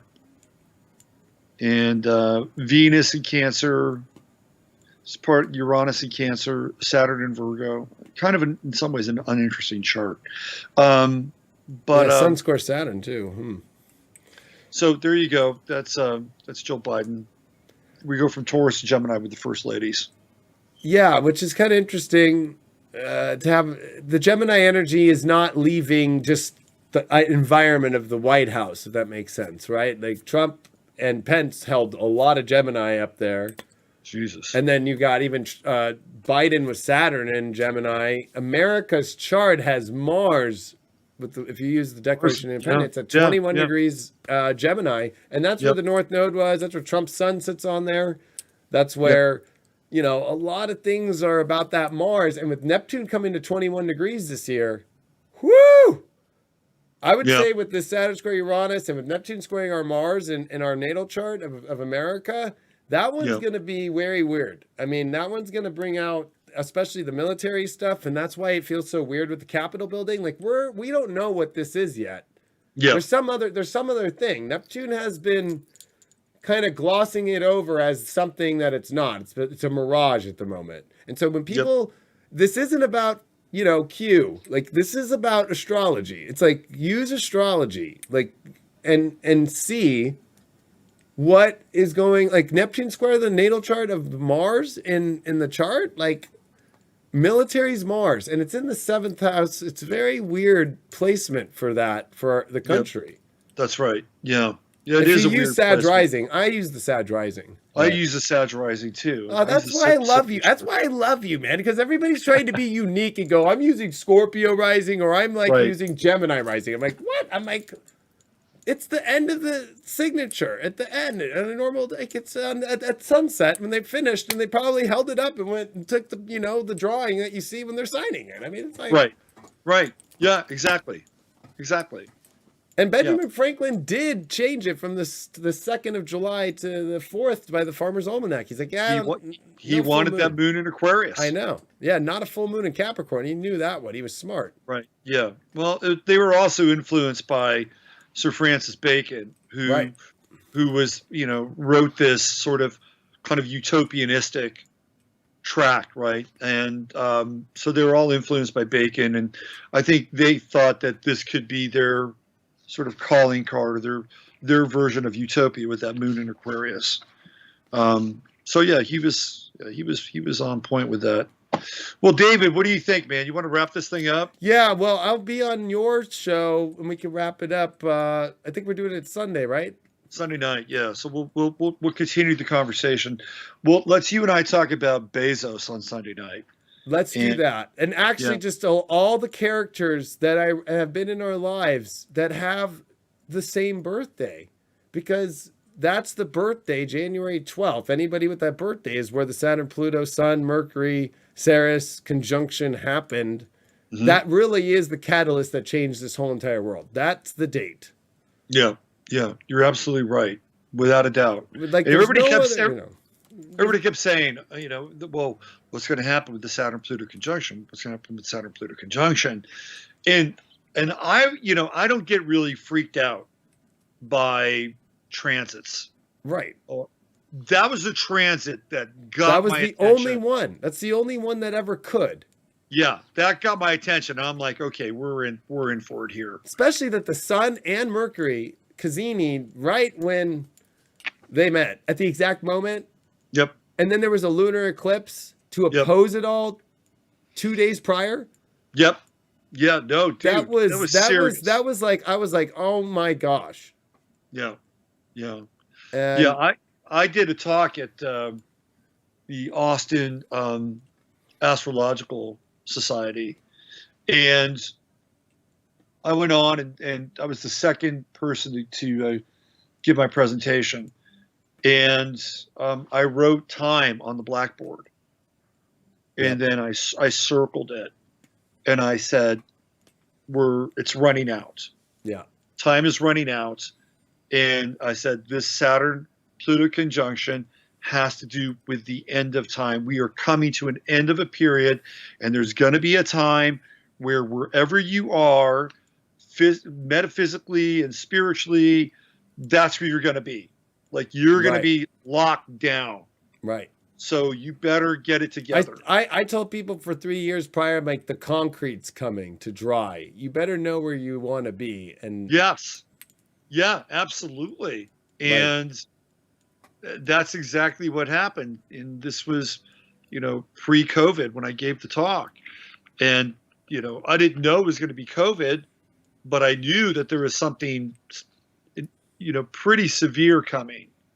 And it was going to change. And it was going to be used for control. Like we all knew that with Pluto, Saturn, that's a hidden element and a hidden. It's also a manipulation too. The highest of manipulating through control. Yes. And I can't believe that there's a lot of astrologers denying that claim, which like blows my mind because maybe they've been manipulated by it. But it's bias. It's bias, right? They have bias, a personal bias, and they want to believe that whatever's happening now is for the greater good, and humanity is going to become the recipient of, these cosmic cycles, and we're going to be better off for it. But they just keep doubling down. This is what people do. They double down and they double down. Oh, 2 masks. How about 3? Yeah, I'll wear 3. 2 shots. Well, how about 3 shots? Yeah. How about test up the nose, no, up the butt, up the anus? Exactly. Exactly. It's this double down thing because they're already sort of what they think is pot committed, to use a poker term. And this is what's happened, and it's happened across all these different sectors of our society. And so astrologers, I think, are not immune to it. So when they see something like that and you bring it up, they're just like, we're just going to double down here. Because there was a really interesting energy streak that just went right over your right shoulder. When you re-see this, rewatch this, 2 hours and 50, write that down. 250. Write that down. 250. Watch what happens just right over your right shoulder. Anyway, this has been great. No, and thanks. I just want to say to everybody out there, because I brought Robert on. Below is the link to his YouTube, and just right underneath here, you should subscribe, or to his website, and then he has 2 different YouTubes. He does a daily show that you can find on YouTube. It's 15 Minutes of Flame. It's an amazing show, and then on Sundays he does his astrological talks and interviews. And he's had so many amazing interviews. He's had me on there before. And then that's where it's like kind of more like how we're having this talk. But the stuff you do on your own every day, everybody should take the follow for you, because you're every morning there going through the stories and showing and using the astrology and putting it together, people. And you do it better than anybody I've ever seen in the world ever do it. And I just want to give you so much praise. You do a great prayer for everybody every day to set the intention right, to help us all be in the right place. Like, you're the real deal, and I just appreciate you so much. I'm so blessed to be able to share you with the people that have found me, but we're all in this together. There's so many people that do see what's going on, and, it's about, you just gotta just not be afraid to you can't be afraid at this moment. I know it could be scary, but, it's people like when I actually watch Robert, it's not one of those things where it's like, oh yeah, like I know who he is. And I actually watch because I'm inspired. You show up in the chat, you hang out, and I do. It's in a weird way, it's still a great time to be alive. It is. And it really is a great time to be alive, even with this uncertainty. Because we're in this time now where we're dealing with this Aquarian wild card energy, which I actually really like. I like it too. I rather would live a little bit more on the edge, which Aquarius to me rules edge too. Yes. Yeah. Mm-hmm. It's a lot like being on a rocket ship and not knowing if it's going to blow up, or this is going to be the ultimate feeling of weightlessness here. It's like you know what I mean? Like and you bring I just got to tell people, you are such a gangster of truth that when there was that poor man who was in a Costco down the south, and his son took off his mask because he was not feeling well with it, and he was allergic to it, and he was sneezing, and it was like causing all this stuff, and the police arrested that father for doing it while the police didn't have masks on, Right. right? Yep. And they made a mockery and embarrassed the kid and threw the kid into an emotional panic, seeing his father now getting arrested for his own son's, like, taking off the mask in the store because he's not doing well. You called the police department, you called the city on you're live. Yeah. And I remember at that point being like, you know, people say like, yeah, I'll call. Nobody usually calls. Right. Right. People like to say they call Ghostbusters. No, nobody's calling Ghostbusters nowadays. Let alone, most people just sit on their texting and one-liners, let alone make the calls about the humanitarianism that you do for people, and also to show people, like, does this make any sense? At the same time, you teach in so many multi-dimensional levels, and with showing the goods at the same time, and how to be a good person and how to look out for everybody else. And I just gotta tell people that you're the real deal, and that there's a million stories, but that's why I just love you, brother. I think you're just amazing, and I'm so happy that we're able to rap about this stuff and we see things so similar. It's just so awesome. Yeah, it's great. It's really great to, you know, have a friend and an ally in this world. And I'm really selective about who I let on my show. Yeah, you are. You know, I'm very selective. And, you know, there was a point in time where it's like, I got to have David Palmer on my show. Like, this motherfucker busts his ass. And there were so many people who were singing your praises, like in my group. And I'm just like noticing you and all the hard work you're putting in. I'm like, let's, you know, and it was right around that time that I was having these thoughts about, you know, having you on my show and really seeing you in a different light. That's when you showed up. Like, you showed up at that time, and it wasn't even scripted. It was like, there you are. And there was my kind of perception about you. And it's like, well, this is how life works. That's how it works. And, That's how it works. And I think that people are with Aquarius, we don't know. So and especially with the South Node in Sag, like, stop getting lost in your fears of the what you think will happen to you. Mm-hmm. Like, Gemini reminds you to be curious. Like, be the dog that sniffs and sees if there really is some good food in that trash. Like, you know, you're right. Like, actually, like, try something. Yeah, you know? yeah. Gemini's crafty, man. And we'll always be okay. The North Node, there's something about it.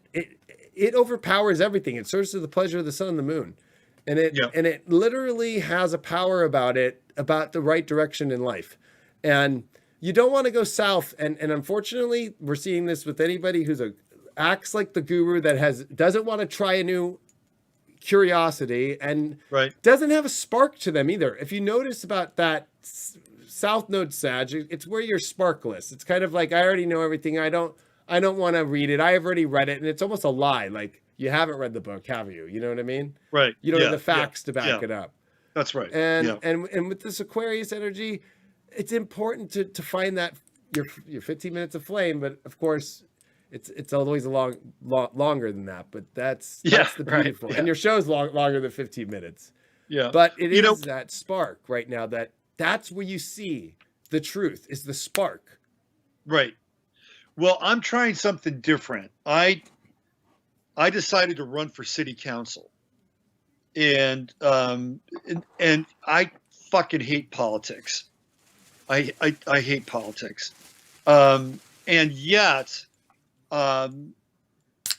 it's like, I'm going to try this because it's different, right? It's a different thing, and it's Aquarian, and I feel like I might be able to at least have an Aquarian dialogue with these Saturnian figures while this process is sort of unfolding. And what was really interesting is, you know, I was asked to run for city council, not by anybody powerful, but by a young woman, a millennial who moved here with her husband.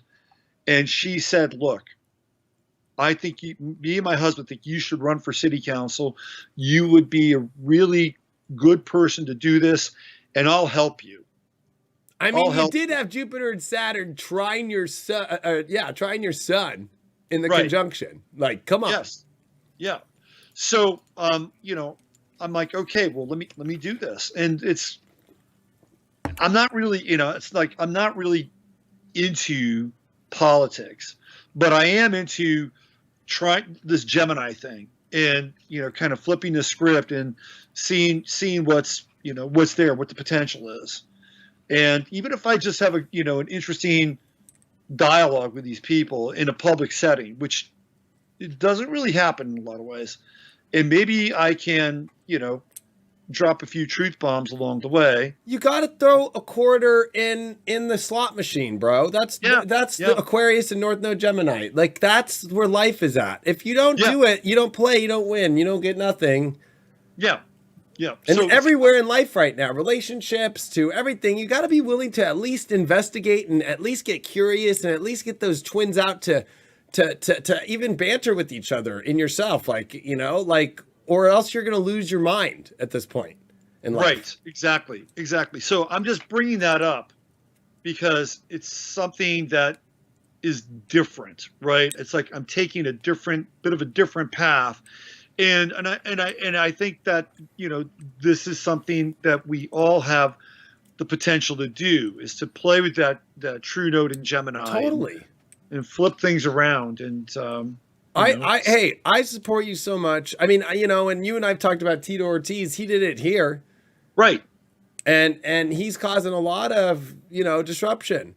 Yeah. But he's waking a lot of people up. And, it's like one of those things where, like, even with this Newsom recall, we don't know who's going to come out of this thing. But it looks like enough people are definitely going to do it. And actually, when you have Silicon Valley and you have people like at Google saying, yeah, we want him out too. Like, wow. Okay. Yeah. So I think that I want to say this because, the content that you share, the content that I share, some people take your nice stuff and they associate us with this like extreme conspiracy theorist or Q stuff or whatever. It's like, no, I think people need to kind of actually take 1 minute and just think it's more about questioning things. And we're not coming from some platform of what's coming out from somebody's rhetoric or something. It's all from the astrology. That's right. And it's all just taking whatever is being shown in the universe and putting together a lot of pieces. And that's very Gemini-like. Let me figure this out. And speaking out loud about it. And being willing to be like, well, that didn't happen. And being willing to switch the game and go, okay, like, this is where this piece goes. Like, right. This is a time where nobody can figure it all out, but you have to try to figure it out. Like, you just can't sit around and be like, I already know, and I'm just going to everything's going to work out. No, not everything's going to work out right now. The way that's right. Like, South Node and Sag is the hopeful one that already believes it got the winnings when they didn't realize that the wagon train on the way that's bringing the winnings is about to get robbed. Right, you know exactly. what I mean? I love that. That's great. Yeah. Because there's that surety that things are just going to be fine. Yeah, exactly. That Sagittarian confidence. It's like maybe I should figure this one out. Maybe I should make sure that thing gets all the way here. I'm going to send somebody, and I'm going to have a radio on me, and I'm going to Gemini stuff. I gotta Gemini, right? Exactly. Let's figure this thing out. And it's the simple stuff too. It's like, and so I think that people just take things out of context, right? Because it's like, okay, yeah, like Google's done some really weird stuff, but it's kind of ironic when you do see some big Google people coming out right now and being like, nope, we don't want him. Mm-hmm. Right. Yeah. So it's like I think people can label, and it's not you and I, but there is people that are in this truther world right now that automatically kind of, that's very South Node Sag too, right? Like all the Google is bad. It's like, no, I mean, we're live right now on a Google-based thing that's able to get our information. So there is some good quality to Google. Like there's people that are all, it's not like the whole thing is bad. Whenever you just jump in and everything's bad, or everything's good, and everything, it's like, no, you got to break it down by pieces right now. That's true. That's absolutely true. Like, and so I think that people take you or I in our content and how we put things out there and do the same thing to us. Like, he's just all this and he's just all that. It's just like, no, there's a lot more. And there's a lot of pieces to it. And beliefs are running rampant. And I think that that's where People got to let go of like your belief system and be hermetic, mercurial, and be willing to look on both sides and go, okay, see what, okay. Because there's no other way to understand the dark or the light in these times. There's no other way. And Right. I just appreciate you because that's what you do. And I just wanted to back you up with anybody that ever questions you or any of that stuff. They have the right to question. But when it comes with just an automatic, oh, I already know, and they've never really listened or they've never really sat and watched your show every morning and they've not seen the beautiful things you do for humanity, I can't take them seriously because they haven't done that. Yeah. Yeah. Well, I appreciate that. And I've got your back too. And I know, you and I are very similar, but we're different. Your audience is much bigger than mine. And as a result, you've got kind of a wider aperture. And in that there is, you're going to get more people that will not understand you. Right. It's just the way it is. And I think that you have a really strong, core group, but you're going to have more people that are going to be, I don't know, sort of on the fringe of that. And, I think you're a very sensitive guy and you're sensitive to not criticism, but I think you're sensitive to the fact that you put everything out there with what you do and people just dismiss it, kind of just arbitrarily and reactively dismiss it in a way that is not really, honoring or respecting your commitment to your process.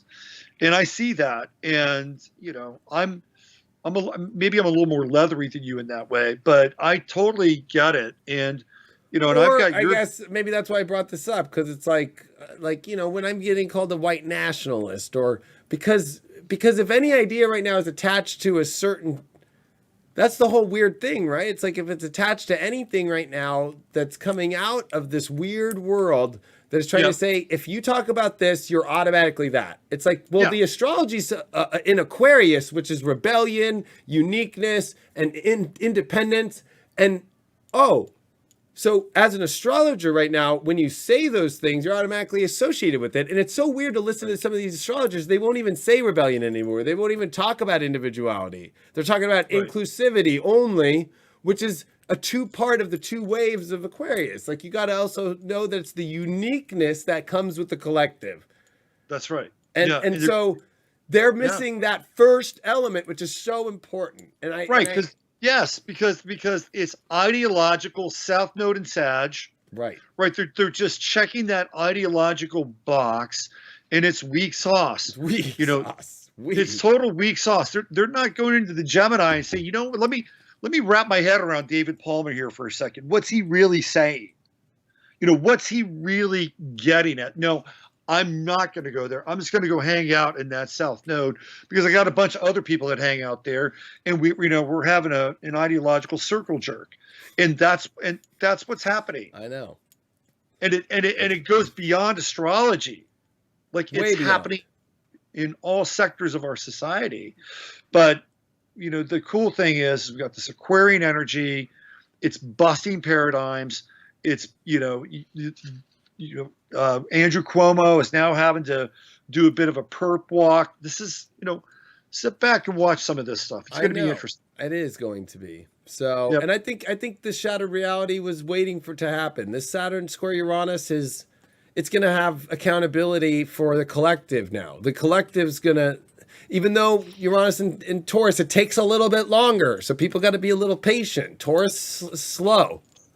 And Saturn's slow, and it's in Aquarius. And so both energies dealing with the collective are in areas that are dealing with the collective, but they're in square and they're slow. But it means that it's doing the construction. It's doing the work. It's the pressure is being, it's being applied. And it's like, that's a square, and it can be frustration.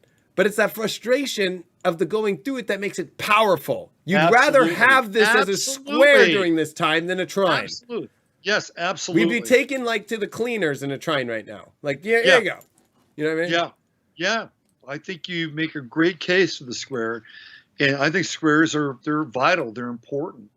Yeah, and I think that, people take me as intense, but I'm all squared out, I'm Mr. Square. So I'm like, ah, yeah.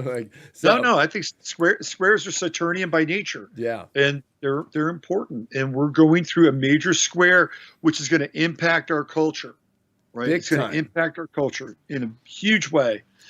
Yeah. So, and all right, man. Yeah, we're going to wrap on Sunday on your channel. And for everybody, please follow Robert Phoenix.